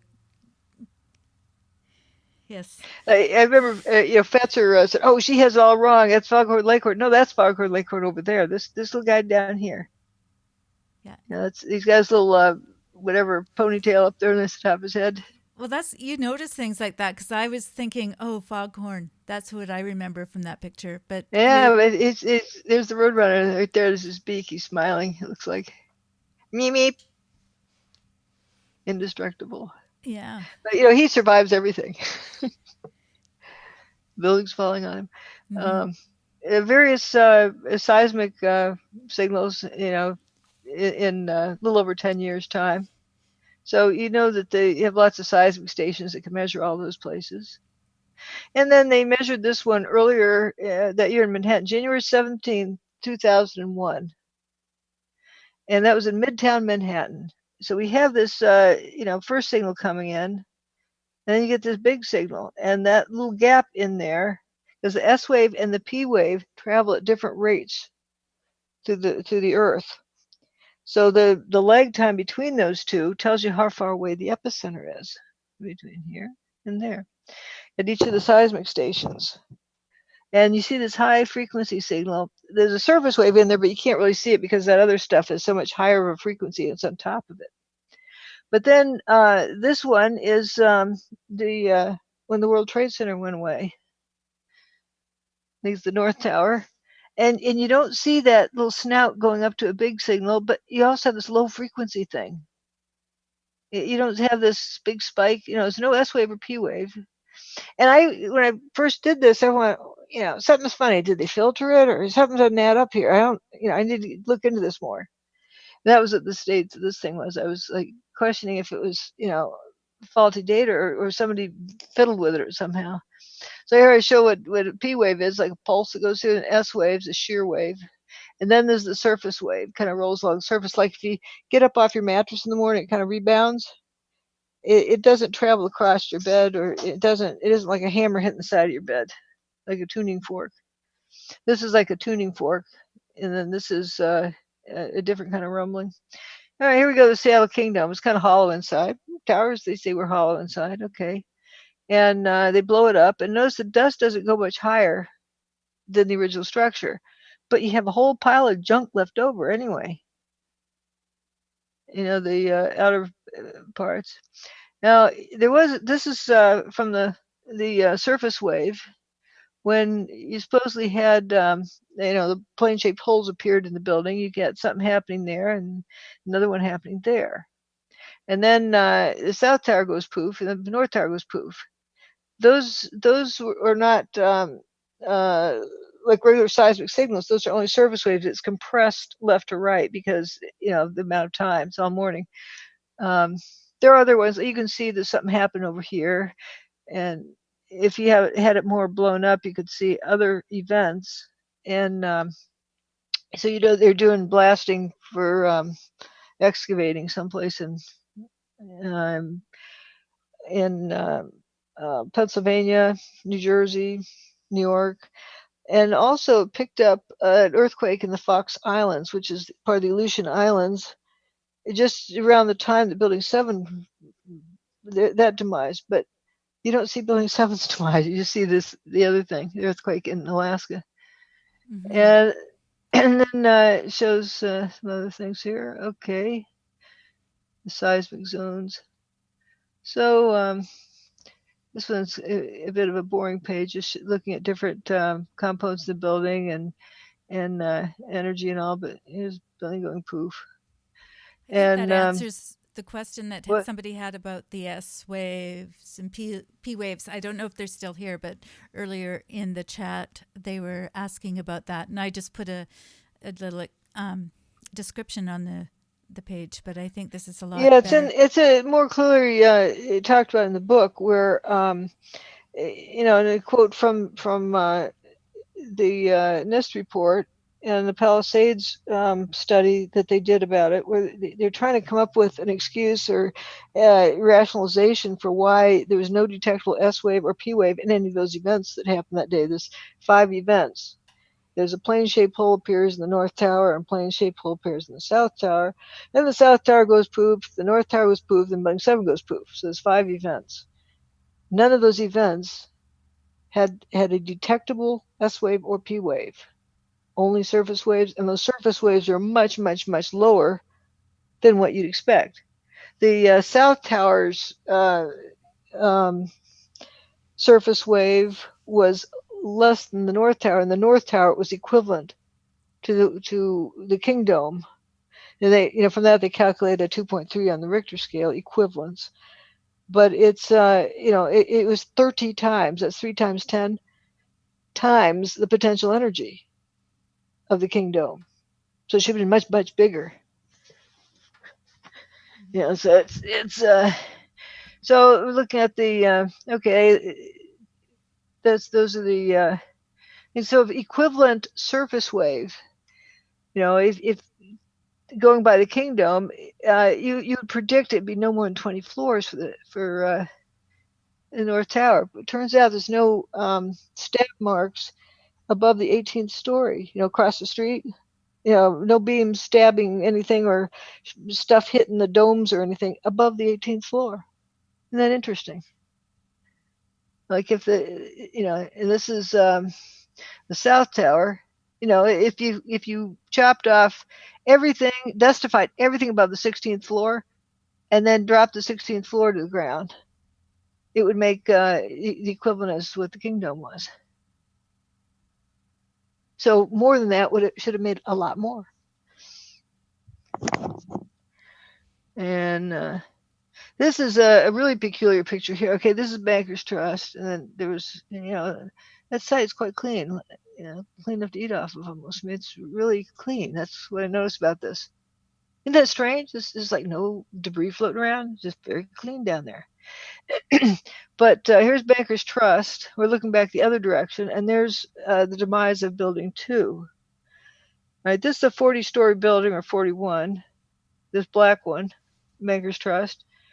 And you can see this snowball here is just past the top of that building. So there's about 40 stories left out of a 120-story building. I mean, a 110-story building. Where's the other half the building, or more than half the building? Almost 2/3 of the building. Where'd it go? You just have this dust ball. And the building is still like kind of intact down here. You get these squirts going up. It's peculiar. Like, where'd it go? You don't see chunks flying out sideways.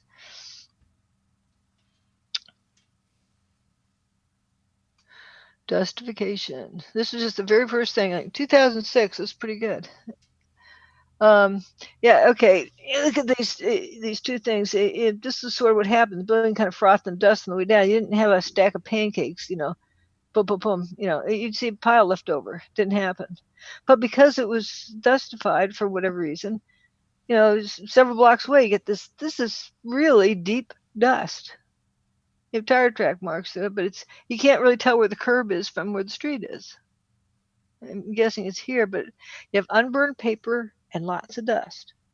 Now, notice on the news or the TV would talk about ash to make you think something burned up. But this is just particulates of what was in the building, really fine, like almost atom sized. And And here's another picture from above. This is all that was left of South Tower. It had this the walls, these outer columns. Now, if the thing collapsed from a gravity collapse, too much weight for it to hold because it was so hot, that's when metal bends. So if this is a collapse from buckling, why are these guys standing like straight like soldiers? These outer columns, they're just straight. Pretty weird. There's one of those mega cranes over here. Yeah, where's the North Tower? I mean, it's just where to go. This is during the demise of Tower 1, the North Tower. This building 7. And you see, I bet you that's right above Stairway B. That's that bit that hung on, then went poof. Slight delay, but you can see columns falling and trailing dust behind them. Yeah, literally turning to dust. Stephen Jones did is you get this picture that he did or had somebody else do it, and you crank up the contrast. You only saw white specks. Get people to focus on the white specks, and they didn't notice the building was turning to dust. It's interesting how easy that is to pull off. You get people distracted. So that's why I like to let people look at the picture. Okay, you get stuff turning to dust. I'm not going to tell you, oh, look at the speck here. See that speck right there. Imagine the contrast were higher. Oh, yeah, that's proof of thermite. That spot there's proof of thermite. You don't notice this building is turning to dust. You see the water out there. I like this one, the water towers. Think of what a collapse would look like. Think of what that's on 9/11. I was thinking this. What would it look like? And I started thinking of an avalanche. I mean, a snow slide. One part starts going, then it gets some more going over here, and then another bit gets going, and then pretty soon more of it starts. It doesn't go 1, 2, 3. The whole snowbank slides down. No, one part gets another one, and that's how a collapse would work. This part would get that part going, which would be, if that is indeed what happened. The pictures aren't lined up so well. I later lined them up. And you get this crisp edges of this blue sky in the background. Of course, the opposition likes to say, oh, she's just imagining that. It all fell down the ground. It shook the dust off. I think they've changed that because I pointed out how funny that is in their debunking article. Oh, maybe it's still there too, but this is dust that landed on it and shook off. If dust is landing on it, what did it land on it? That's a lot of dust. The stairway packed from floor to roof with dust.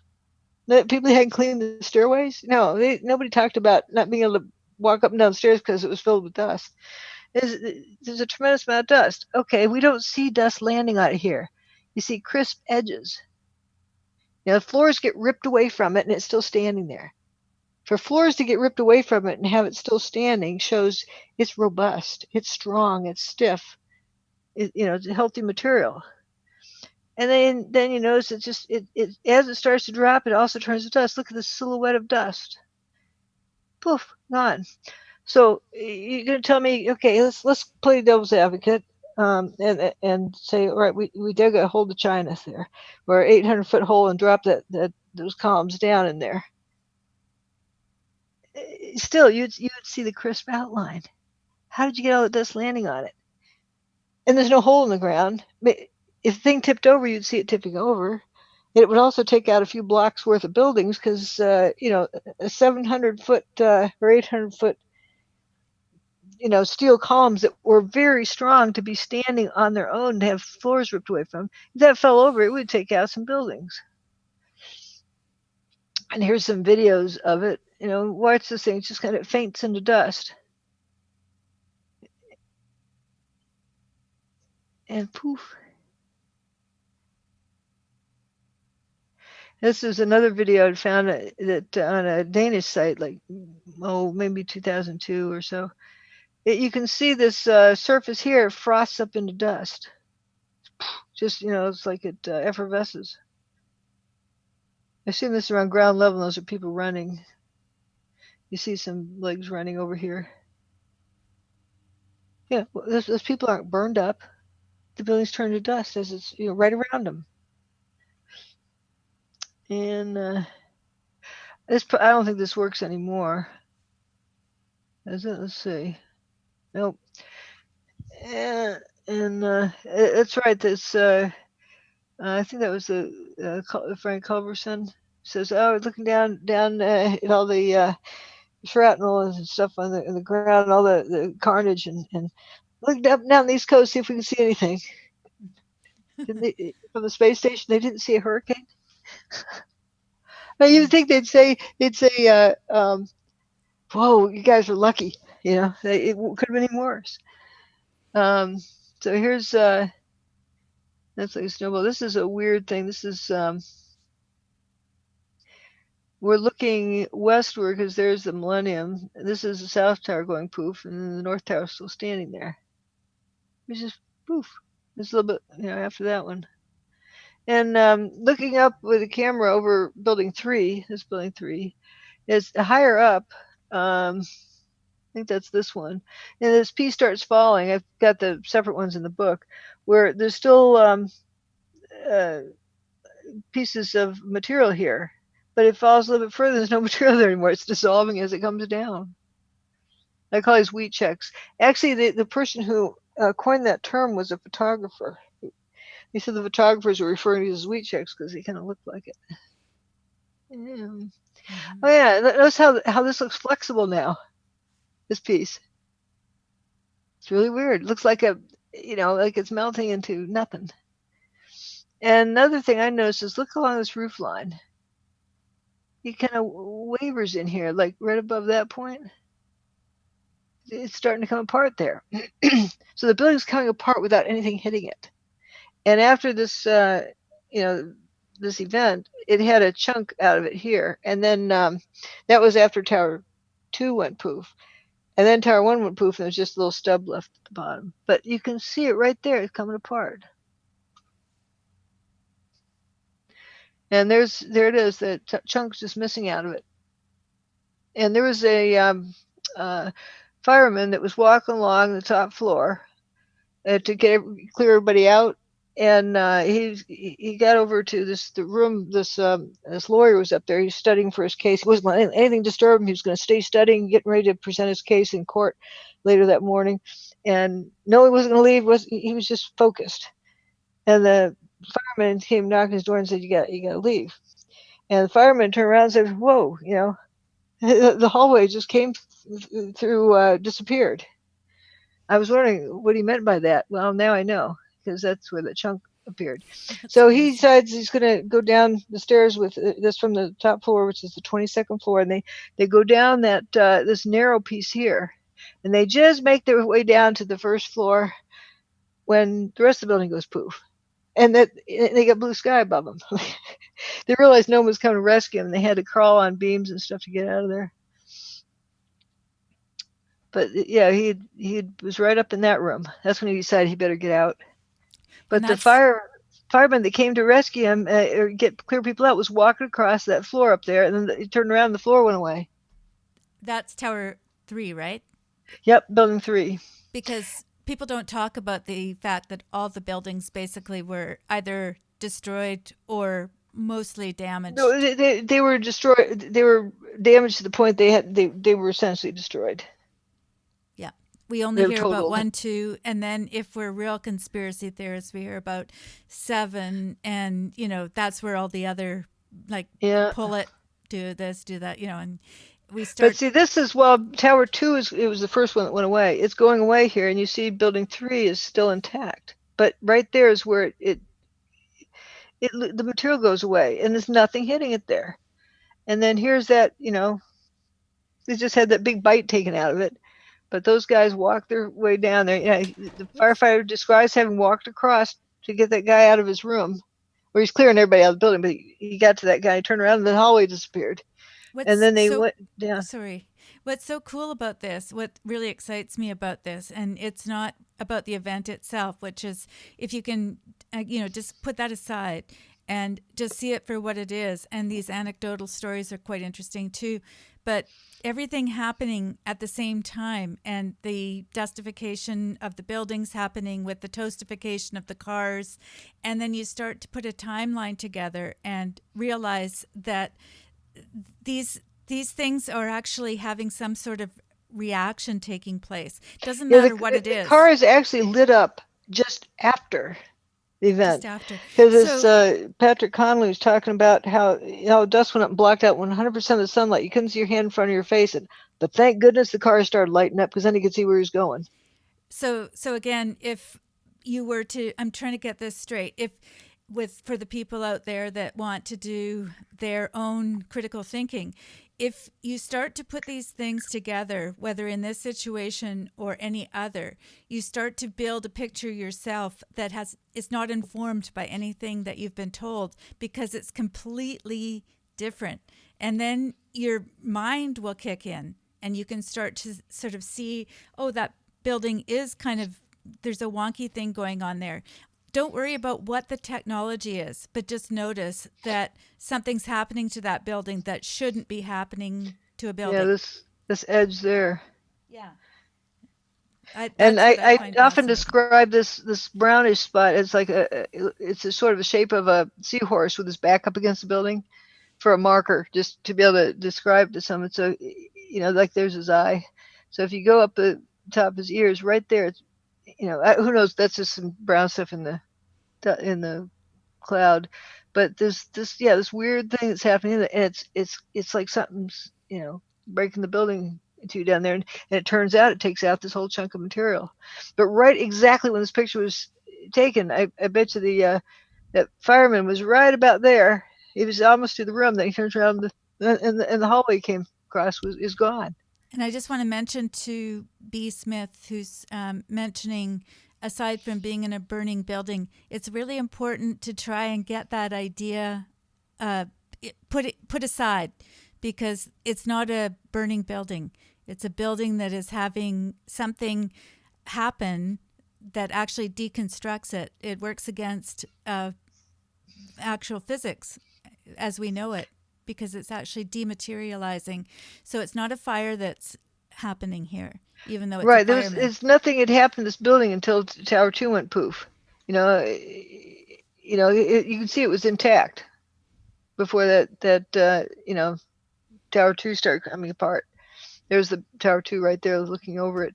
Okay, and then here's this chunk missing. That only existed for about, 25 or 30 minutes. And what caught my attention about this picture, and I knew when I saw this picture, there was something huge in it. Because the guy who took the picture, this is like his last picture that he took. He died. Right after that, Tower 1 went poof, and he died with that. But he was a photojournalist. When he heard there was something happening, he started walking down towards the World Trade Center complex, and he'd take pictures of some bums, sleeping, or winos, whatever, sleeping under a trash can or by a trash can. And then he'd see these dogs over here. He was always interested in people, what their expressions were. And he would take pictures of what the people's facial expressions were saying. Everything was about people in telling the story. This picture is not about people. Why did he take that picture? It was important. The things, not the people. The things were important to him at that point. That he knew this was significant, and that caught my attention. That the idea that he's always about people, and this is not focused on people. You've probably seen one of his pictures where there's a firefighter holding an air tank next to him, standing in the middle of an intersection. Everything's covered with dust, and he's just standing there looking bewildered. Mm-hmm. That's one of Bill Biggart's pictures. Can I just ask you a question? Because you didn't tell me that guy had died. Did he die that day, or was it subsequent? Right then. This? I mean, within a few seconds after this. When they found his body, they got the camera, and Chip East is his good friend. And his wife is, I think Wendy's her name, is good friends with Chip East. And had him help, retrieve the camera, and some light had leaked in someplace. But then Chip East was into digital photography, and Bill Biggart was into old film photography. And he was just, Chip East was helping him, getting him into the, updated with the digital photography, and he had both on the site. And so his wife gave Chip East the camera. He was talking about this in a video about, wanting to see what these pictures are like, and they thought it was important to share these with the world. And I think that is so wonderful of them, generous of them It's to do amazing that. to me that he died, but the camera This itself image, and the image itself survived. So whatever it was that killed him allowed the camera to survive. So it was hit by something, and but it didn't destroy the film. But also, photographers, that's the most important thing to them. Like even I forgot the name of the one who got picked up and tossed a few blocks, and he ended up under a car. He lost his glasses, he lost his cell phone, but he held onto his camera. when he woke up, he was knocked unconscious, but he still had his camera in his hand. That's what right. photographers are like. That's just, they'll give their life to save the images. But he was I focused on all of the stuff that was about him, and like how he took pictures of the winos and the dogs, and you could see what route he took down there. It was always about the people. And then here he's got this guy here in the picture, but he's starting to look at the building. And then I think this was his last picture. He took this picture of the building, and there's no people in this picture. He was saying something by doing that. Because all of the pictures are focused on the people. It's all about the people. And then right after that, Tower 1 went poof, and then he died right then, right at that spot. I'm amazed that somebody else didn't get his camera before his friends did. Well, everybody made a run for it, and they controlled the site. But there was, like, I think I've seen one video or two videos of somebody running through, and that which validates this chunk out of here. But when I first saw that, I got it confused with Building 6 because it looks like it has cylindrical cutouts in it. But then I thought, wait a minute, 6 didn't go through the sidewalls of the the whole. But it just my first instinct, it reminded me a lot of Building 6. Even though Building 6 is only 8 stories tall, but this vertical. So now, if you had stuff from the building hitting here and knocking that piece out, where'd it go? You don't have a pile of stuff there. You don't have a bunch of wheat checks. You have these that stabbed in the street here, but you don't have a whole pile of building here. Why is this gone missing? And it doesn't look like this is definitely clearing the building. Maybe these wheat checks are part of what's stabbed in the street here. Who knows? And there they are.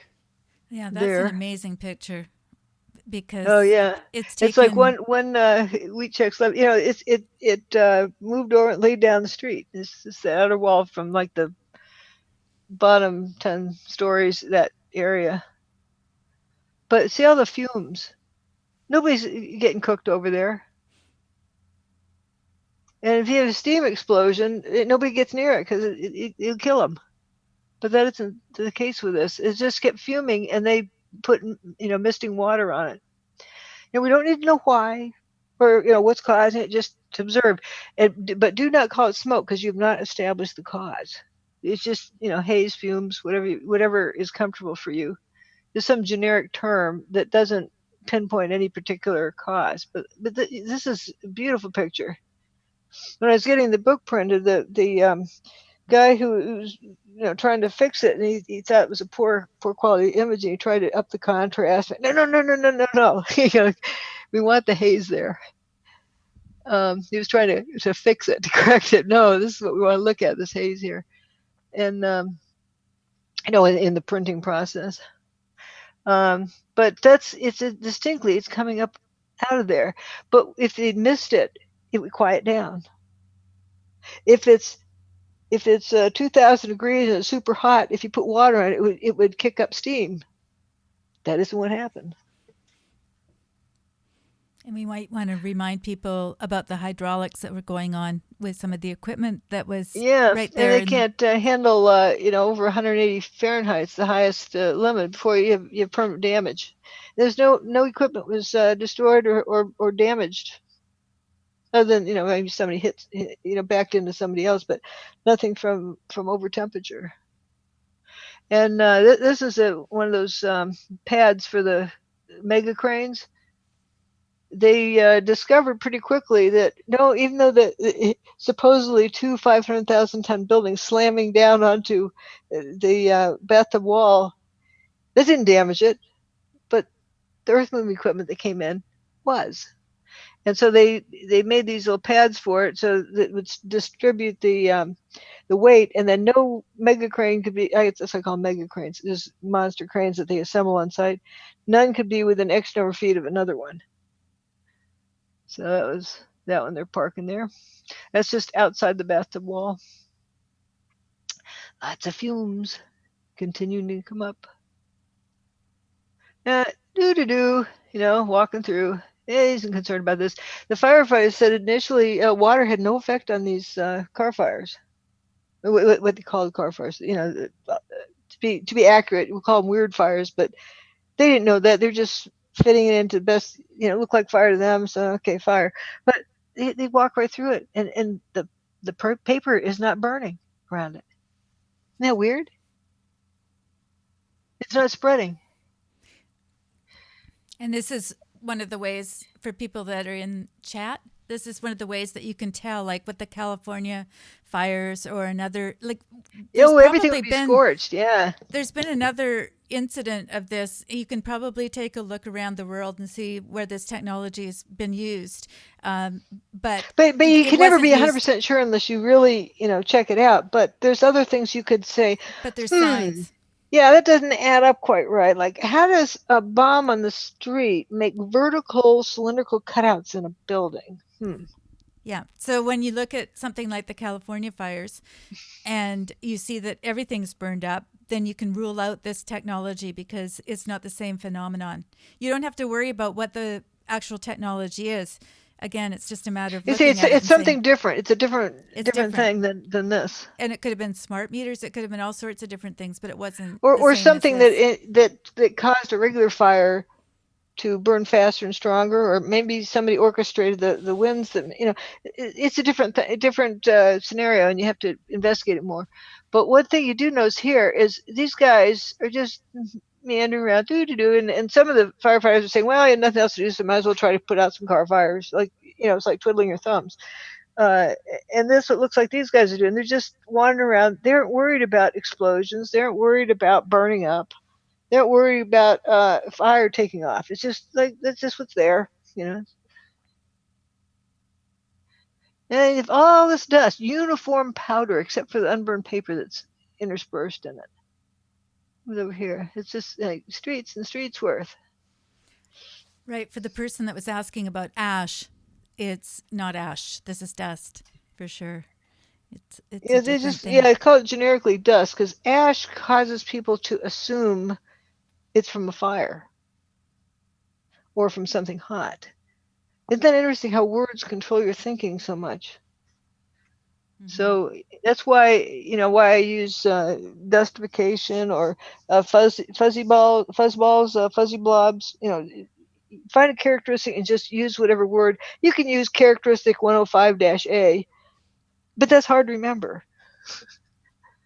It's the building got dustified. I think that's pretty clear that something happened to the building and it became dust, most of it. And here's where you can see how far out the dust rolled. There's some green grass right here. There's like a walkway, a sidewalk. It didn't cross that sidewalk. Just, it's thick. If you can see it from this high up, it's thick on the street there. And you see it white up in the street, and here it is just frothing out. So originally it's down on the ground, it rolls out, and then it goes up. So here it's, coming down, rolling out. And then it starts rising, looks like yeast bread, going up. It wasn't doing that here. So why is it going up? That's another thing. If you're not paying attention to something out of the ordinary, you wouldn't see this. You say, oh yeah, lots of dust. Yeah, buildings fall down, go boom, make dust. But start realizing it rose out to a certain point, and then it goes up. Because you can see right here, it's just an abrupt line right there where it rolls out to. Then it goes up. And some people taking a video right out window of the building right here, the apartment building, that Bob and Bree, another couple of people that were just fantastic to share their, very private moment there. And I love how the woman responds. She says, "Oh, hold the baby, hold the baby. Do you have the air conditioner turned off?" She's already thinking about safety, lock down the air vents and all. And here's this dust rolling towards them, but it doesn't quite touch their window, and it just goes up. It was weird. And then she looks out, "Oh, look at the people run, people run." it was so cool the way they responded. It was neat. I mean, they captured a bit of the evidence from that. And then, that's pretty uniform powder on those oranges from a street vendor. That's not big pieces, small pieces, in between size pieces. Very uniform and very fine. And this poor guy's got to clean up the building. He starts shoveling the dust. Hey, look at that. It's just dust. And it's this one. I mean, is that pitiful look on his face like, that's what all that's left? The building's turned to dust, and there it is. And there's the aprons they put on buildings, to make sure they don't get damaged. But look, there's no clobber marks on any of these high spots. But you had two 110-story buildings go away. It's like get 7 of these, and that's the amount of material from the towers. Both towers, that stuff you should see in there. And there's building 7. It didn't even scratch the postal building. I think it dinged up 4th and 5th floor of that one a little bit, but it's only like a 1/2 lanes of traffic. There's 3 lanes of traffic over here, or narrow lanes. But how could it go away and not destroy everything around it? Here is where you can see how far out the dust rolled, and it abruptly stopped. So you could draw it's a circular arc and approximate how much dust was there. And then, figure out, you have this many 1,000 tons. And if you frothed it all up into dust and shook it up, how deep would it, in the circle, how deep would it? It's about the contents of the building. There's, it's going up. It doesn't happen in controlled demolitions. Why is it going up? It's like it has little balloons on each little piece of dust that's taking it up. And up and away. That's why I decided to start looking for satellite images, weather satellite images, to see how far up it went. So here's the Kingdom, and dust doesn't really go up much further. I love the comment in the newspaper there. It says, dust filled downtown for almost 20 minutes. Not weeks and days, and you had chunks left over. And here's as high as the stuff went. It's about 18th floor. That's as high as you had any, I call them stab wounds, where something hit something. But for the most part, you don't have any damage on the facade, just missing windows. Isn't that incredible? There's a piece of beam or something in that corner, but other than that, it's just only the windows missing, like right down here. The exercise bikes. Again, this is on every page, but the title, what the title means. All right. I find the holes really fascinating. I'm really interested. Here's this image again. You don't have any ding marks on the top of these domes, and there's building 6 with a hole in the middle. But it's just anything with a WTC prefix was destroyed, and the little Greek Orthodox church over there, and then later they had to deconstruct building Baker's Trust. And then later they had deconstruct one of these buildings over here, that one, because it was infected just like Bankers Trust and had the same weird saga with it. Just want to inject something anecdotal here again too, because when I first started looking at this, it was really freaky. I think it was that initial image that, the green one, the relief map, because it shows all the holes really well. And the first thing you want to do is explain the holes from something that you understand. And then I started to rethink this and just start looking at the pictures and let the pictures explain themselves to me. And all it said is there used to be a building here. Now there's a hole. And so try not, I just see people in the chat who are trying to fit it into bombs. something that they understand. And try not to do that just for a little bit. Try to suspend your understanding of the world, because this might be something you've never seen before. It clearly is for me. Let's use Occam's razor, which is minimize your assumptions. Not good to make assumptions. Minimize your assumptions. So if you look at all the evidence, you know exactly what happened. You don't need to make any assumptions at all. That's following Occam's razor. So you try to minimize your assumptions. So why do you need to assume what made the holes? Then you might, overlook other evidence because you're so busy thinking you already solved that. Like even to the point of the airplane-shaped holes. In the book, I talk about when the building got its hole. I'm not going to assume what made the hole because nobody, exactly saw how that, they think they did, but they're jumping to an assumption. So it's important, especially in an event like this where you know that there's psyops going on, minimize your assumptions. Okay, we do know the building got a hole in it. Just leave it at that. We don't have to argue about how it got its hole, but it's got a hole. It doesn't matter. It got a hole. So, and that isn't what caused the building to turn to dust. So we got other ones with some holes in it, and then this is just the north wing is about all that's left. This north is to the right, I think. Yeah, and this building used to be like a T, but this part's pretty much gone. And of course, Tower 2, Tower 1, and Building 3.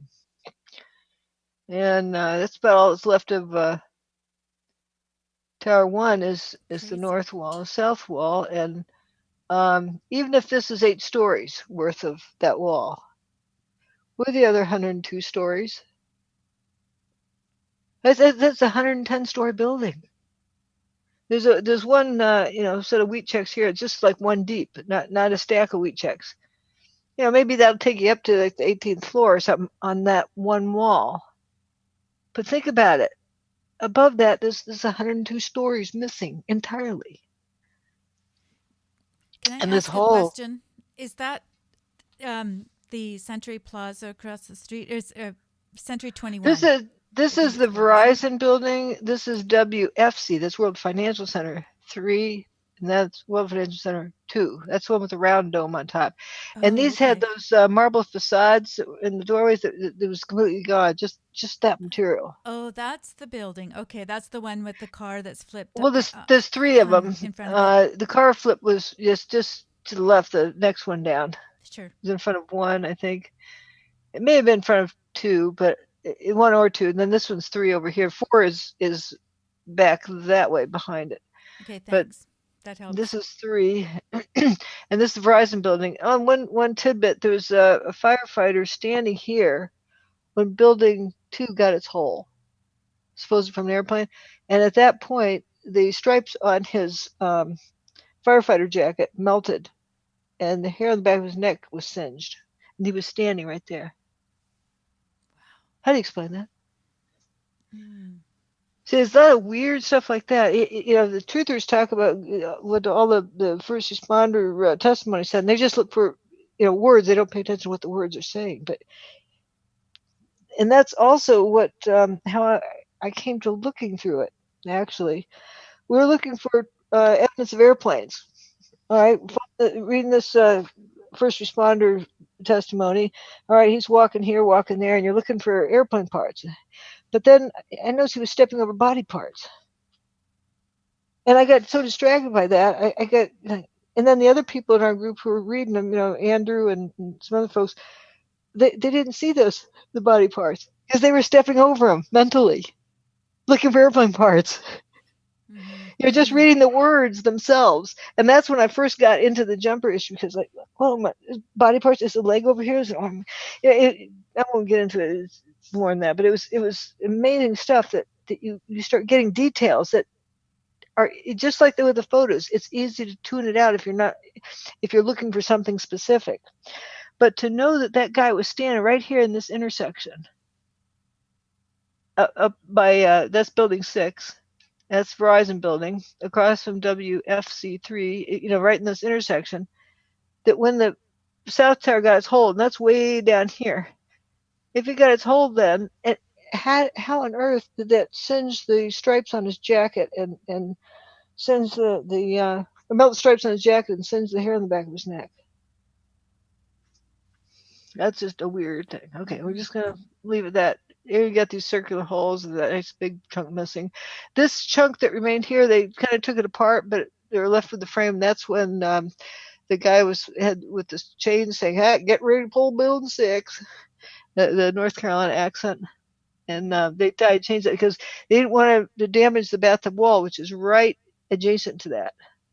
If they used dynamite, they were afraid they're going to destroy the bathtub wall.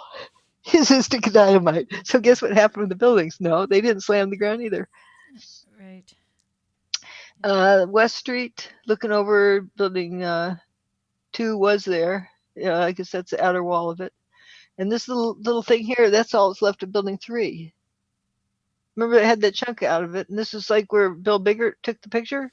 Did it continue to have whatever effect was taking place? Did it kind of it basically went in 2 steps. There was, the chunk came out of it, the bite came out of it during the destruction of Tower 2, and then during the destruction of Tower 1, almost everything went away, except for this little shoebox, in the corner. And I got to thinking, okay, I'm gonna theorize here, or whatever, speculate. It's right next to the bathtub wall, and that guy said for Building 6, they couldn't bring it down with dynamite because that's why they were using chains and pulling it. That because they're afraid of damaging the bathtub wall. Well, that's true too for Building 3. So it would pay them to dustify as much as they could. All right.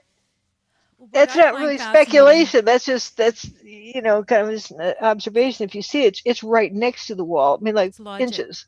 Yeah. Well, it's so interesting to me because until I found out about this a few years ago, I had no idea that anything except for Buildings 1 and 2 and 7 disappeared. But then you start looking at this. This is why I find it so fascinating. This was where'd it go? Where's the material?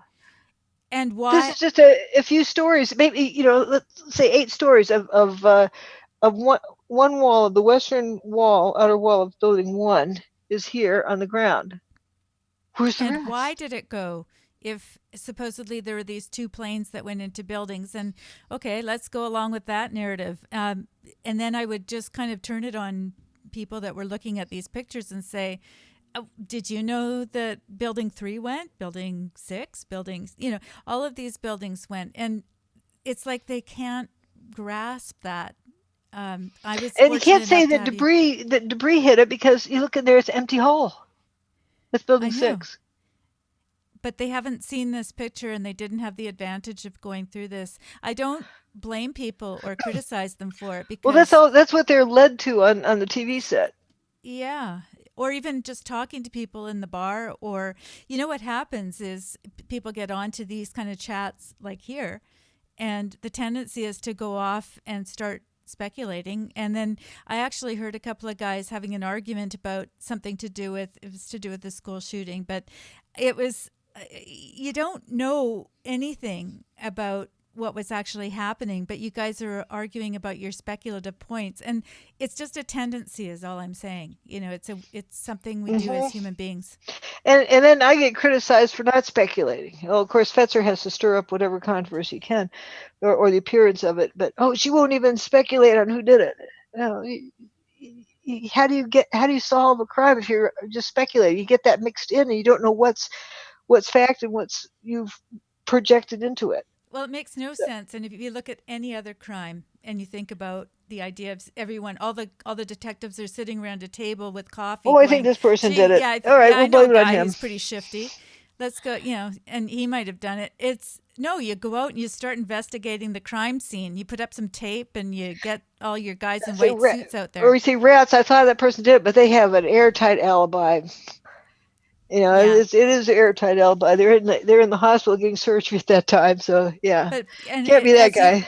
as you've taught me, and I mean, we all know this kind of it because we've watched it on TV and we've seen all these different shows. But it's always the very, very first step is a bunch of people go to the crime scene and they don't disturb it. They pick up a bunch of evidence and they take it away before they're even thinking about who did this. Unless there's somebody that's leaving the scene, you've got somebody running after them. Well, it's another detractor thing. Well, we can't figure out what happened because nothing's left. All got shipped to China. Well, what's this? This is evidence. And I list in the book. I have all the different sources, and there's a very wide variety of sources, and they all say the same thing. You get this big cylindrical cutouts in Building 6, and you only have the north wall of Building 6, maybe to 8 stories, because it looks like it's about the same height as that. But where's everything else? And then that little bit of stairway B up to the second, third floor, and fourth floor, and that's where those people survived and walked out. You have these cylindrical cutouts here of Building 5. Oh, there's another thing I noticed about Building 5 early on that puzzled me. There's some pictures of it looked like a horrendous fires coming out the windows, and then they had Venetian blinds, so vertical blinds. They were the in thing then. They weren't melted or anything. After they put out the fire, you had vertical blinds hanging in there. Like what? And notice there's fumes coming out, but they'd be squirting water out these windows over here occasionally, and then you wouldn't have any fuming. So they had misters at various places around there too. All right, look at Bankers Trust. It's very little stuff on the roof, and it's right across the street.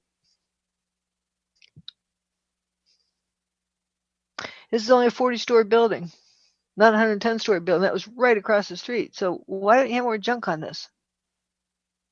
And this is some aluminum claddings left. And this is Building 5. You recognize the holes. That's the post office building. This is the next building behind it. I think that right in here is where that slumped over mail truck was, in that area. And then way up here, right there, they supposedly found this engine part. And okay, it belongs to a 727 engine supposedly, but okay, even if it was cargo in the plane, how do you get there? Because it would have to, come down and then drop down, make a right angle turn and go down. Like did it go down Liberty Street and hang a left on Church Street? And then, how did it get there? Because if it comes down with a normal trajectory, it would have to go through this building. This is I forget, like a 22-story building or something.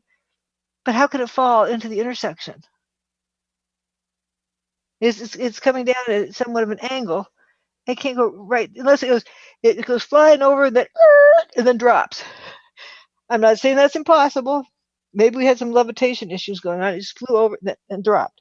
Who knows? But it wasn't normal. It isn't like, you throw a baseball and it has, on the way down, it has a certain, based on how fast it was going at a certain angle at which it comes down, that they'd have to drill a hole through this building to get that piece there. And, of course, this didn't have any serial numbers that was traceable to anything. It's the power of suggestion. Oh, we saw airplane parts, so we knew it was an airplane there. Well, it wasn't to the right airplane, and you have to, it's some mighty serious explaining to do if it was cargo that flew out, got flung over there, because they'd have to have a tunnel through these buildings to get it, especially this one, to get it to land there. I mean, these are canyons. How do you get it in a canyon without going through another building? Oh dear. Let's see. Somebody's going to let you know. They're explaining. I'll just let it go. Okay. And here it is. Or do you want to go ahead and get it? We can wrap it up if okay, you like. just. Okay. I'm just going to let Dr. Judy get her phone call. And this is live, folks. This is how we do it here. Let's see if there's anything. Okay, I just want to let people know that I posted a link. People were talking about Royal Rife, Dr. Royal Rife, who was doing a lot of work with. Oops, just a sec. That'd be bad if you Sorry, I put had you somebody off turned in down. the. Are you still on the phone? Yeah, I'm here. Can you hear me?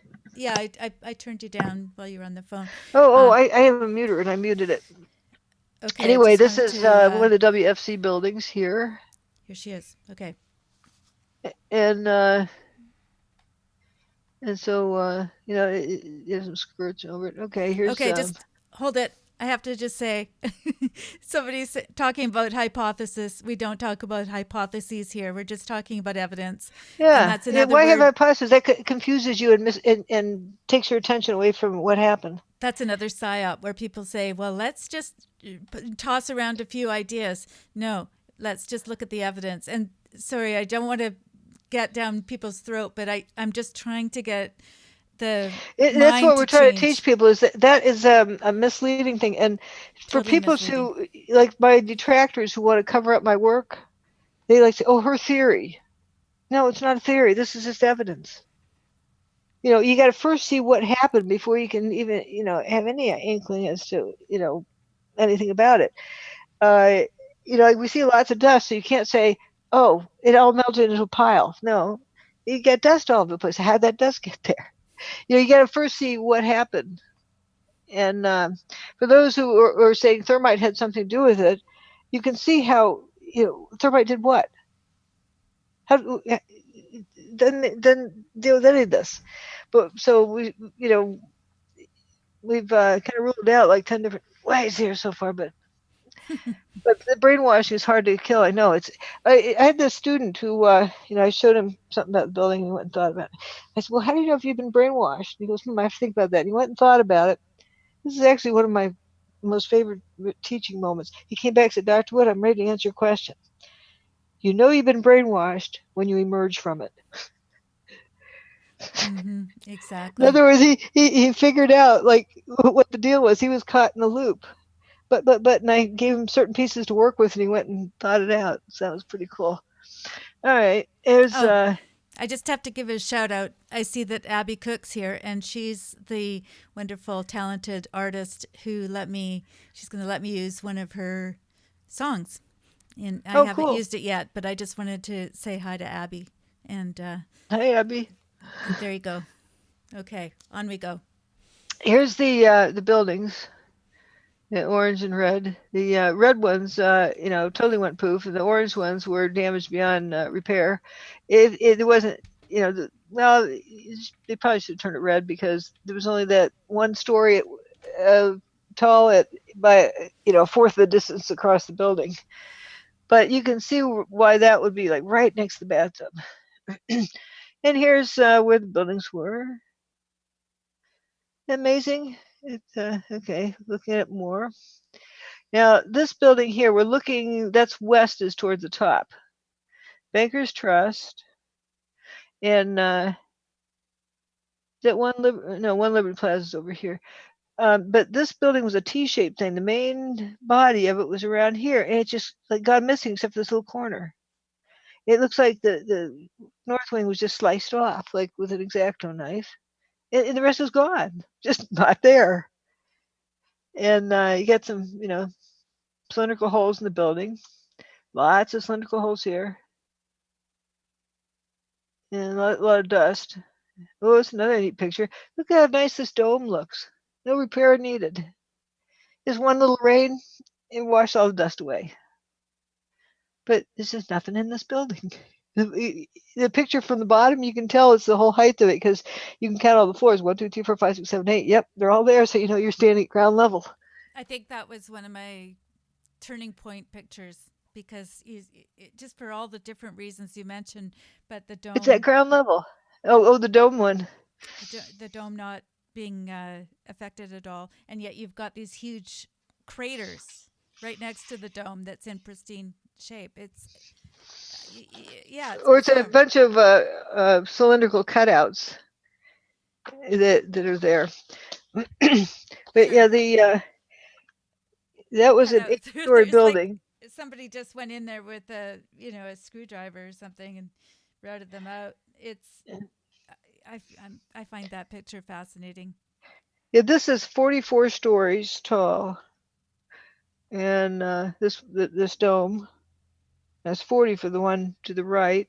It's kind of a square one, and the pyramid one on the other side. It's over here. You don't see it. There's the Verizon building. You can see some bare sidewalk here. Isn't that cool? It didn't completely spill across the street even. Yep, bare sidewalk there. And I've been there to check, and this doesn't have any big pock marks in it, like from shrapnel flying over. Like, must not have had any Coke cans in the window and a bomb on the inside. No, that shows that you didn't have projectiles flying out of that building. There was no explosions. Sling stuff, because that's right across the street. Yep. And there's a little bit of Stairway B. And there's the cylindrical cutouts. It was this horrendous looking fire, pouring out all big flame looking things pouring out over there. And then after they got the fire put out, it turns out it was white vertical blinds still hanging intact. That wasn't a hot fire. That was a weird thing, a weird fire. All right, here they are, 2 towers. Look at all the different heights. This one was 54 stories for that WFC3. FC2, FC1. And here's building 7, still there. It's just from ground to roof. But see, you know what day this is, right? Because building 7's still standing there. And this is the Verizon building. This is building 6. And we saw that stuff falling down towards the street. You can see it. Where'd it go? There's nothing down there except some unburned paper and a few pieces of aluminum cladding. It's really weird. And you have to wonder what made these fires go. Well, these parent fires. I think it's a kind of there's the hydraulic ionized. Yeah. stuff. Yeah. So again, this kind of answers itself, because if people want to know about the fires that were on Ground Zero and that were burning at 2,500 degrees, Well, and all the rest why of it, aren't they roasting hot dogs there? and how come the hydraulics still work on these machines? Or why were they dragging oxy-fuel hoses across them? Yeah, and not exploding. Try doing that. If you're safety first, you guys. And this is the before picture of the lobby area. And then here's John Hutchison called these dinosaurs. Look like they're chewing on something. These big cranes in there. But you got fumes coming up, so they weren't sprinkling that day. But they had some misting trucks that would mist the area. But look at this horrendous rust. So that is the 22nd, from what I can see, the November 22nd. Yeah. Oh no, So it's just got question mark. It's in September sometime. I'm not sure exactly when. But you have sources for all of these, so yeah. This is at the time I load them here. This was just keeping the pictures there, and people could see what pictures I had. But then when I, did the book, I did, much more detailed original sources and as much as I could find, and then also the dates. I used the dates when they entered them into the system, in case the camera date was off or something. Because everybody had their camera set differently, but you can assume it was before they entered them into the data bank. When they uploaded the pictures onto the files. Obviously, the picture was taken before that time. Could be a day or two. Could be that day, but it wasn't after that day. This looks like it's the South Tower, I think. No, there's building 5. So that's the North Tower part, I think. And that's building 6 remains. I think that's what we're looking at. The truck gives you a really good sense of proportion, the size of everything, and the fact that there's not very much of the building there, is there? No, it's just a couple of all gone by pieces. Another whole picture. I love the whole. Yeah, it's building 6. It's just so cool looking. It's all these cylindrical cutouts in it that kind of coalesced. But here's the remains of Stairway B. Then here's the outer walls. I mean, where'd the building go? You could, have this big search for what wheat checks you could find the picture and estimate how many beams you could count. And I think somebody did that, and it's got a tiny fraction of the building. But you can see from the depth of what's left, this is just not much. And it should look like a big pile of pickup sticks. And here we are in building 6. We know this ground level because you get 1, 2. Wait, if we're at ground level, that's 1. Well, we're on first floor, second floor, third floor, fourth floor, fifth floor, sixth floor, eighth floor. Yep, eight. Top roof of 7, 6, 5, 4, 3, 2, 1. Yep, that's all 8 stories. You can count up this one too. That's a roof of 1, 2, 3, 4, 5, 6, 7, 8. And it's an 8-story building. Now, the difference between this one and the Oklahoma City building, I've got one that looks almost exactly like this. I think it's 1 more story tall. But it also has little stringies coming out of each floor. But it doesn't have wheat checks at the bottom. But everything else looks the same. It's interesting. They're just cut off. Yeah, it's very cylindrical cutouts. And later on, there's a picture of what looks like an airplane part here. Kind of interesting. You don't see it in this picture. Yeah, here it is, right over here. But you can't see real clearly. But I don't see any airplane parts here.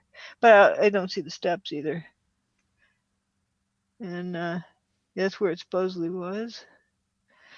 But cylindrical cutouts, kind of weird. And again, they're just that north wing of building 4. And you can see from this picture, it was pretty much bigger area. And this is the ground view of remains of building 4. This is that part that was cut off, and then here's just that little corner. And some wheat checks stabbed in the ground, but where'd the building go?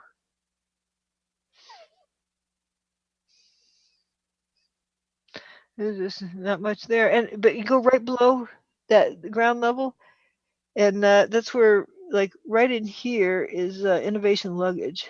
There's a picture underground for that, and people are walking upright. And I guess right over here is where Roadrunner lived, just 1 story below ground level. And here's a guy coming out of the hole under building 2. All the way down to a puddle down at the bottom. So somebody's talking about this is some horrendous high heat. That's they say this is high heat here, the highest heat, on the thermal map. But here's this guy going down into the basement there. Here's this puddle of water at the bottom he sees. And that's that same area. See, you can see the puddle of water down here. So it looks like that. The guy's got a flashlight down there. If that was, 5,000, whatever temperature, some unbelievably high temperature, would these guys be able to be down? It'd be like an oven. They'd be cooked. Like, a baked ham or something. And you can match these pictures. I call these handlebars, the stems of the handlebars, and you can see them in this other picture right here, those handlebars. They look like drop bars upside down. Right. And here you can see the outer wall. It's this wall of Tower 2. And that's what that is right there. And that's those handlebars. So you can see the handlebars over here. And so this is going right down in that hole. Right where this red spot is, like it's supposed to be some god-awful hot temperature. And this is a hole. When I first saw this, there's a hole in the street. Why is there a hole in the street? Look down there, nothing's in the hole, or not much. And this is where I saw this thinned out beam. It just looks like it's dissolved. It's weird. All right, here's looking for Roadrunner. They're on that level. Roadrunner's, I think, just behind us. Looking down. This is under where the building is missing, down there. This is where you can see Innovation Luggage over here. You figure out what that is. It's punched through a little bit here. That's in that area where there's no building. and you go a couple stories below that, and you can drive your car out there. It's intact. This is after it's been cleaned up a bit. This is see, building 4 is over here. Yeah, this is a long time later. Yeah, that's where Roadrunner was over there.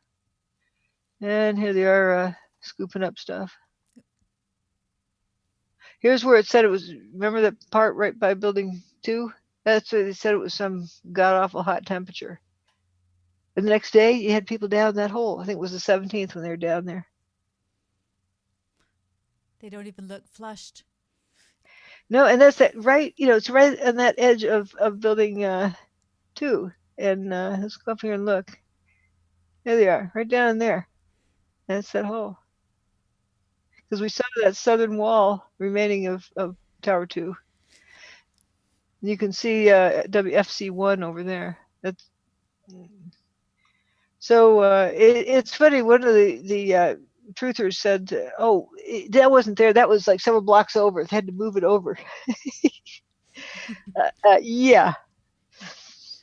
Just like they towed the cars, the toasted cars. They were all gone. Right. Or they moved them, so therefore it doesn't matter what happened to them. Right. Yeah. Yeah. We don't even. Let's see. I don't know what this is here. Let's see. Oh, that's Diane Sawyer. Yeah, he's talking about the cars were all lighting up there. Okay, here's the toasted car. And yeah, you got air in the tires, and it doesn't look like I think they have the rear gas tank there. Flash, I guess run flash. What I'd like to do, I think, next week is I'm really interested in the field effects and maybe going a little bit more into that if we could. Okay. Some of the people have had some questions, and I think that if we talk about some of the ideas around tornadoes and some of the electrical, right, but I think it's also important to first see, like for example, this is not how car fires look. There's no scorch marks on here. Sure, yeah, exactly, and I think that's why I'm looking at this that we're going into now as maybe being part of next week's show where we can start going into it a little bit more. But, go ahead. And I think what we'll do is sort of wrap things up at this point. By the way, this was the Pentagon here. Yeah, so you see a toasted car there. Right. And, same and then this is back to the World Trade Center. Yep. Yeah. And they had toasted cars. They had fuming trees. They didn't have broken windows. Yeah. So for people that are in the chat, you could actually go to the website, to drjudywood.com. If you don't have the book, and I really highly recommend that you get the book because it's so important if you want to, I guess, red pill people or whatever you want to call it, to where they can sort of see some of the pictures themselves, and you can sit down with somebody and have them go, what? I didn't ever see that picture. Like this car, if you have some rip-roaring hot fire in here, why does it stop right there? And then also, if it's rip-roaring fire in here, why are those polycarbonate lights not melted?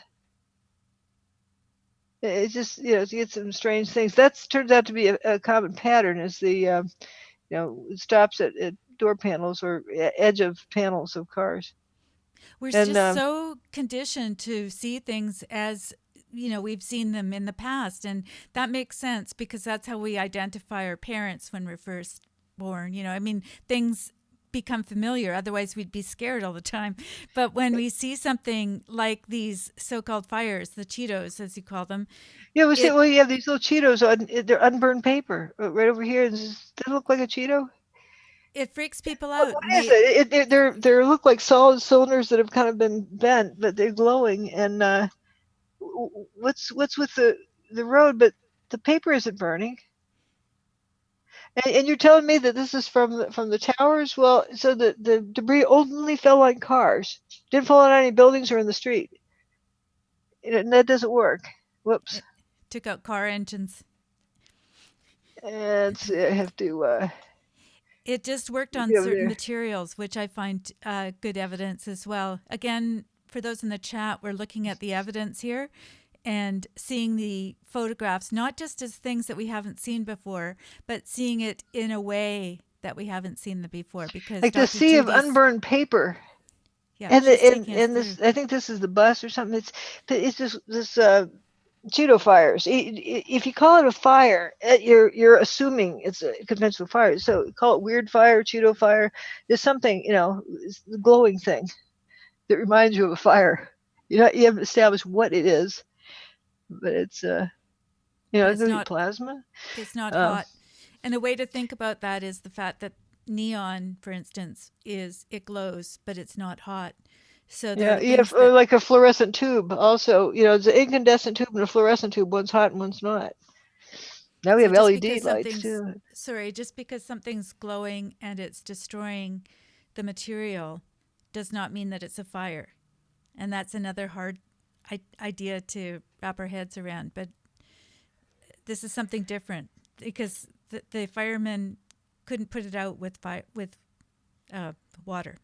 I think this is over by the post office. That's a pretty pathetic fire truck, and it's toasted Carlite, and then yeah, why does this windshield look like that? It's weird. No, nothing inside the car. And you see all the dust going up. That's interesting. It's going up, rolled out, and it goes up, wafts upwards. Dust from a demolition does not go up like that. So that's weird. And then we have the fuzz balls, of course, and then this is during the toasted car thing.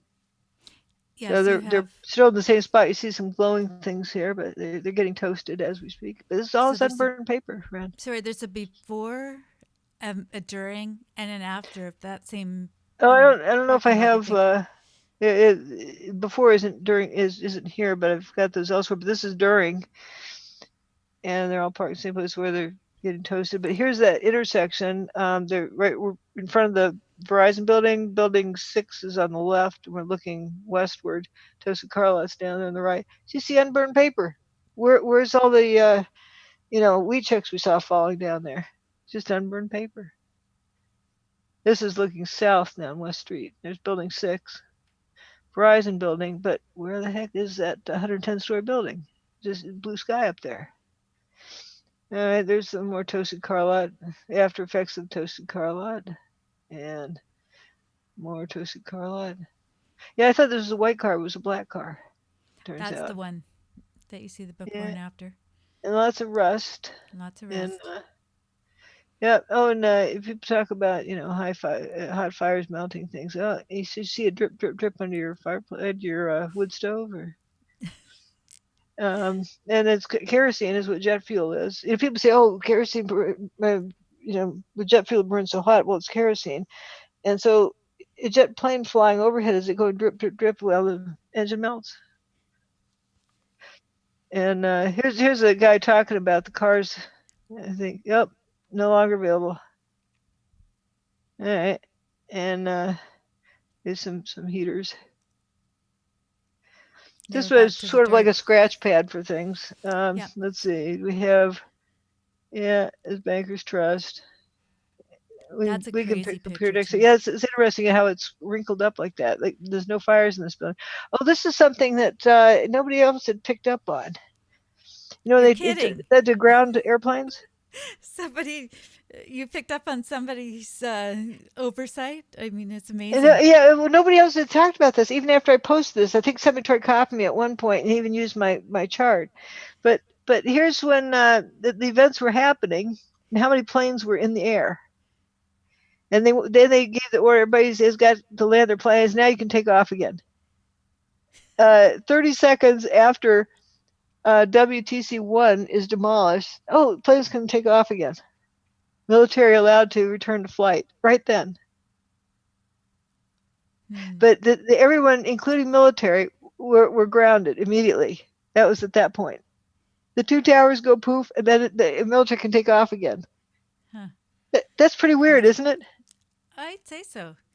There's a lot of weird things going on that day. Yeah, yeah. And there's the buildings going poof. You've seen those buildings. Oh, it's another picture from down West Street. You don't see this one too often. That was one of the first pictures I gathered. Roof parking. And this guy trying to outrun a dust cloud. But see, people would just get covered with dust if the cloud passed them by. This is a special picture here. It's the afternoon of 9/11. There's Building 7. Where's a couple of towers that went missing? Where'd they go? I always say two. You always go with the two, and I keep thinking, well, there was, Well, Tower yeah, Six, but Tower the Three. mass of the 1 and 2 and the 3, of course, was right in there, but you don't see the other ones around. But those even in this amount of dust, you should be able to see, two monstrous buildings. They're all gone, and there's that And ambulance, right there's the ambulance that was parked in front of Tower 1. Where's Tower 1? and it survived. It's amazing. I think this is speculation, but I don't think I'm too far off. It's a fact that ambulances have change in them. Because you don't want a spark to set off the oxygen bottle, or mess up somebody's heart and give them a heart attack, but you want it to be Grounded. it's static equilibrium. You don't want any, you drive your car, you get out to close your door and you get a zap. Oh yeah. Sometimes that happens. So you don't want that to happen with an ambulance, because you have oxygen bottles on it. They might blow up. So when the thing parks, it drops the chain and grounds the ambulance. In the same way that the guys in the stairwell B survived, there was something that Uh-huh. was going on with them. Yeah, Maybe so it's the fact that ambulances have grounding chains. They drop the chain and ground themselves, so you don't get sparks, blowing up oxygen tanks. Now, what do you bet that thing has chains dropped and is grounded? I'm And gonna other say vehicles are not pretty high. grounded, but street signs are grounded and they didn't get toasted. Well, this is again, I love this part because you're looking at all the things that are you In can see the common. similarities and the differences, and you can sort of go, oh, the street signs are all there. The Yeah, tires are buildings are. Nothing else gets toasted except the unaffected. cars that are up on rubber tires. It's cars on rubber tires, and then that's why I love what we're going to be doing next week with the tornadoes, because you can see some of the similarities here, and then you can start to, once you see what's happened on 9/11, you can start seeing the same effects in nature and in other phenomena, and that helps you to understand. You don't have to go off in this direction or that direction coming up with theories. You follow the evidence and see Yeah, know similar what it is that phenomena. you know that you know that you know. And this is the top of Tower 2, looking at way down there, and there's Building 7 way down there. But look at that, just a few lanes of street over there. Could you believe this thing goes poof without spilling completely across that street onto the sidewalk in front of the postal building? It's just, I'm in awe of that. But it turns out all the innards of the building appear to have been turned to dust, and you just had the outer shell. So it wasn't that much material to go down in a heap. It was just the outer facade was all that was left. Mm-hmm. Of course, no toilets or anything like that. Nope. But yeah, there it is down there. See, it's the sidewalk you can see. Isn't that amazing? I'm just, It's it's totally looking way down amazing. from the top of this one. It's like, how does that go poof without? Hmm. And then this is looking at it from ground level. Uh, yeah, there's King down left. Here's the file cabinet, the file cabinet. It's colored dividers. Oh, and there's the quote, the meteorite. It had paper in it. How do you have hot molten whatever and have paper in it? You can see expense account or something written on that one. Unburned. So, yep. I need to end with this one. It's people say, well, Building 7 is totally different than Tower 1 and 2. Take the top of Tower 2. You know how it tipped before it went poof? See, it shrunk up before the rest of the building went down. See how it's almost gone there. Mm-hmm. Think of that as being 47-story building, for example, like Building 7. See, that's like Building 7 up there. It's going poof before the rest goes. And as you said, this was 8 seconds. I'm just trying to remember what it was. This one, 8 seconds was the north tower. The south tower was a little bit more than that, but it wasn't as free fall. This is where I talk about where the spire or whatever would have fallen, or no, where the buildings would have fallen. If they tipped over, they'd take out a lot of stuff. Is some stuff, or was that this fire? No, that was tipping of the building. Oh, and why they? I haven't looked at this since 2006. Why they would have wanted to take out Tower 2 first? Because if there's an error, where it would have spilled. So here, if you go too far north, if it tips too far north, it takes out 7. It takes out stuff across the street. But here,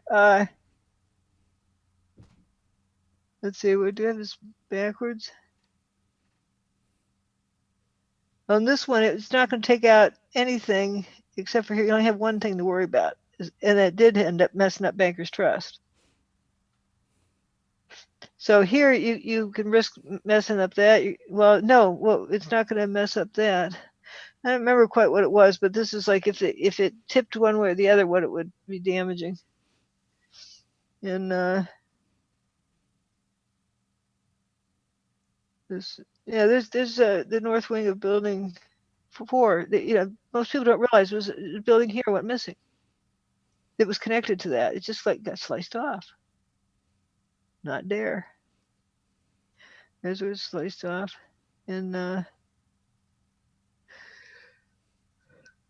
floating around. Now, if it were hot, would these guys be in this cage dangling over it? If that's steam coming from a geyser or something. Those are the daredevils. It looks like steam, but they're dangling these people over it. You wouldn't do that to somebody if they would get cooked to death. That's what you do to clams. You get steamed clams that way. Yeah, they don't look like they're opening up at all. They're not ready. No, they're not ready. They're dropping. Yeah. Oh, we're getting silly here. Yeah, well, that's it. We're getting cabin fever here. I'm getting Airstream fever. Yeah, yeah. So we can start with this page, and then I think there's a exactly. So for those of you that have any questions about the technology or any of that stuff, you can start thinking again for yourself and really taking yourself on a journey through the evidence. But it's important not to start out looking for a technology. Exactly. That's what my detractors want you to think about a technology and how she can't support it, this, that, and that. Because I was recently looking at Richard Gage's debunking page on me. He says, well, she's, for her theory to work, she has to explain these things, how a laser beam could get in there and cook every single joint and cut it straight across every single floor.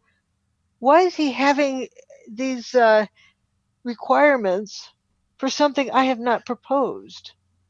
To make people think I have. But I don't bother to waste my time doing stuff, the other way. I say, well, if Richard Gage's theory about this fairy dust from outer space is to work, he has to explain how it all fell in the right places and distributed itself around. Why do that? But that is they do that to encourage people to make assumptions, faulty assumptions. I do not state a theory. I do not state a technology. I just state that whatever it was that was used that day was evidence that a technology that can do that must exist. But we can use that technology for better things, like free energy for everybody, free clean energy. But of course, the crew doesn't really want that. So they have to bring out detractors to say, oh, no, she's just an idiot. Don't listen to her. Don't listen to her. Whatever you do, don't listen to her. Mm-hmm. Well, and in talking about this, we can start to look at everything else that is around us as a psyop, and that whole red pilling that takes place when we realize that when we're seeing something, it isn't necessarily as advertised. I guess I love that way of putting it, because there's so many things that people just kind of get sucked right into. And when you start understanding the psyop, that's why this is called Psyop Recovery Room, or we are in the room, that this is the program, to help you think in a critical way, generally speaking, using 9/11 as an example of that. This is happening around us right now, and people are having a very difficult time understanding that. They're going, oh yeah, this was happening 17 years ago. No, it started way back. I mean, it started at the beginning of time, probably, a psyop. But it's The just first time I remember, like, the media playing this game, I'm sure they did before then. We didn't have TV, but I happened to see something in '92, but with Ross Perot on 60 Minutes, and they sound bit him to death. They record it, of course, and they chopped up the sound bites and they narrate. So they have him start out at the beginning of a sentence, at the beginning of his first sentence, but they chop it off after about 3 words, and then they have it so you can't really understand the background, blah, blah, blah, blah, and then they narrate what they want you to believe he said. And at the end, they have the last half of the last sentence. So you think you just listened to him say all this stuff, but it was really the narrator with a totally different script. But it's subliminally, as the audience is, I'm done with this. Yeah, I call that soundbiting someone to death. That they're trying to, and if somebody is trying to trick you into making the wrong conclusion, they're misleading you to make the wrong conclusion, you should be done with that person. That means they're deceptive. That they can't deal with stuff honestly, and so you can't trust them from there on. It's yeah, if they're playing games like that. And I think our culture, talking about how it's changed, that's why I would like to see people recite the 10 Commandments every morning. So it's not the letter of the law, it's the meaning of the law. It's not against the law if you don't get caught. But that's what the mentality has become. That as long as you don't get caught, it's legal. No, it shouldn't depend on the legal system to straighten you out. You should be able to control yourself to do what you're supposed to do and be respectful of others. Mm-hmm. So like locks on your door should be just so the neighbor doesn't accidentally walk in the wrong house. He shouldn't be putting up bars and a cage and like a vault to keep the world out. That's not what it should be about, because what kind of a world is that then? Mm-hmm. It's like living in downtown Chicago. I just wanted to say thanks to Christophe and to Jake and various people that are giving kind comments to Dr. Judy. Kudos to you, Dr. Wood. And Jake says that I'm just trying to find the original comment. You've been following Dr. Judy for a long time, have nothing but respect for her. And so you have a lot of supporters and a lot of folks who want to find out more here in the room, in the Psyop recovery room. Well, thanks. And there's more and more people that are starting to get it. It's hard for them to find my work because they're taught so strongly to shun it, but they are finding it. And I know it's gotten to approaching a critical level that the detractor crew has. The cover-up crew has just launched another campaign, and they're coming out of the woodwork all over the place. Like, okay, they have a new assignment. It's funny, you see it come in big waves, and one has just begun. Yeah, well, they know we're doing this, and this channel gets shadow banned. I mean, it's been demonetized or whatever has happened. It doesn't really matter, but they're trying to silence everybody, and we can see that all across YouTube. But the thing is that you guys need to just go out there and let people know that this is available. It will be archived so you can take a look at it for those that have just joined us or who want to go back to some of the other shows. We're trying to cover all of the questions as much as we can. And the other thing that I'm offering to people is if they want to become part of we have a Zoom room, and you can come in and be able to ask questions in real time.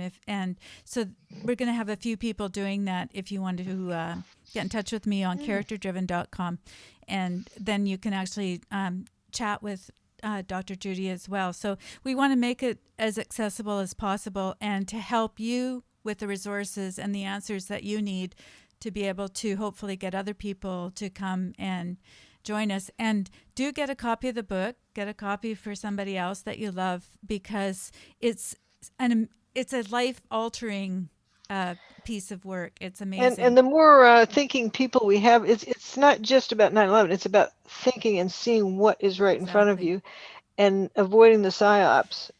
And wouldn't it be nice if more and more people were thinking out there, and we'd all be safer. That's why You can't say, not my job. No, to have everybody thinking out there. If you were the only thinking person in the sea of lemmings, wouldn't that be really uncomfortable? So the more thinking people, the better off we are. Make the crew work harder. Make them work harder and know that we are all responsible. Everybody's responsible for making it work. So I'm going to end off because we've got Abby here. I hope she doesn't mind. I hope she's not going to be embarrassed that I am going to end off with her song. And appropriately enough, it's called I Will Not Be Silenced. Now, Dr. Judy and Stan, I don't think you can hear this unless you're watching on the YouTube channel. I'm not sure that it's going to play in the room because I'm using a different bit of technology over here. But sorry, I'm my own producer, and I'm always sort of going from screen to screen. But let's put this on. There we go. There's her lovely face. And so this is Abby Cook, who is, I'm very happy to say, in our group of chatters today. And hopefully you'll be able to go and find some of her other work as well. And again, hopefully this will play for you. And I'm just checking, put my mic down and let you guys enjoy this. Thanks. Let's see. Oh,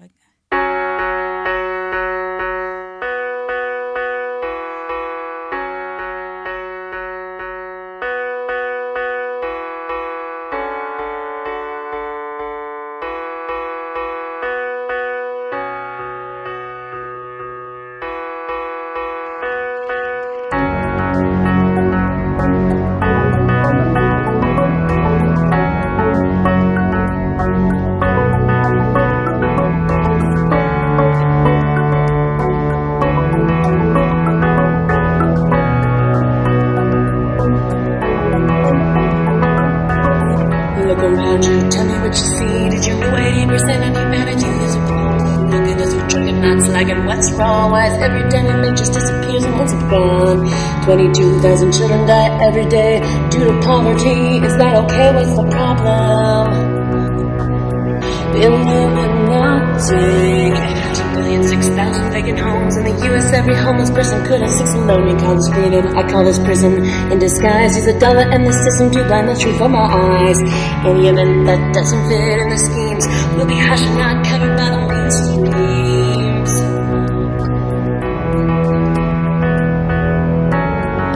I am calling you out. I am not blind, the truth will be heard. There's nothing you can do. I will not be silenced. Even when the cure disease, the other passing the laws to hide the truth of one another. Besides distracted eyes and each election, programming in schools or children, twisted education. It is hard to see when you are in the system, so take a step back and just listen. Illuminati. Keeps maintain accordance what you eat, regulated water polluted every year to breed. Overpopulation is the problem, not true. It's a powerful lead who make you think the problem's you. On this planet we were meant to thrive, not to struggle just to stay alive.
I am calling you out.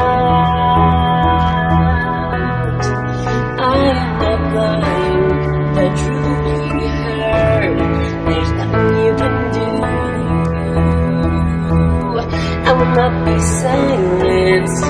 All my brothers and sisters, speak out. If we fight for the freedom of all, there's nothing they can do. We will not be silenced. I am calling you out. I am not blind, the truth will be heard. There's nothing you can do. I will not be silenced.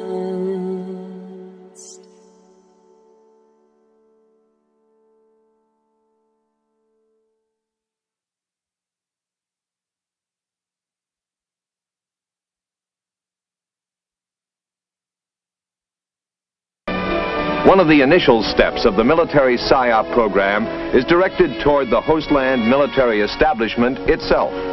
Since the military represents the government to the populace, their actions and attitudes can do much to create a favorable image of that government in the minds of the people. A soldier's attitude goes a long way toward implementing an effective military Psyop program.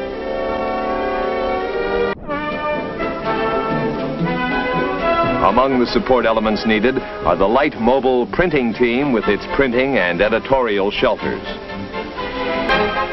Also needed is a radio team to support existing radio stations, particularly in the back country. An audio-visual vehicle will help to increase the effectiveness of face-to-face communications. And a loudspeaker team will support tactical operations.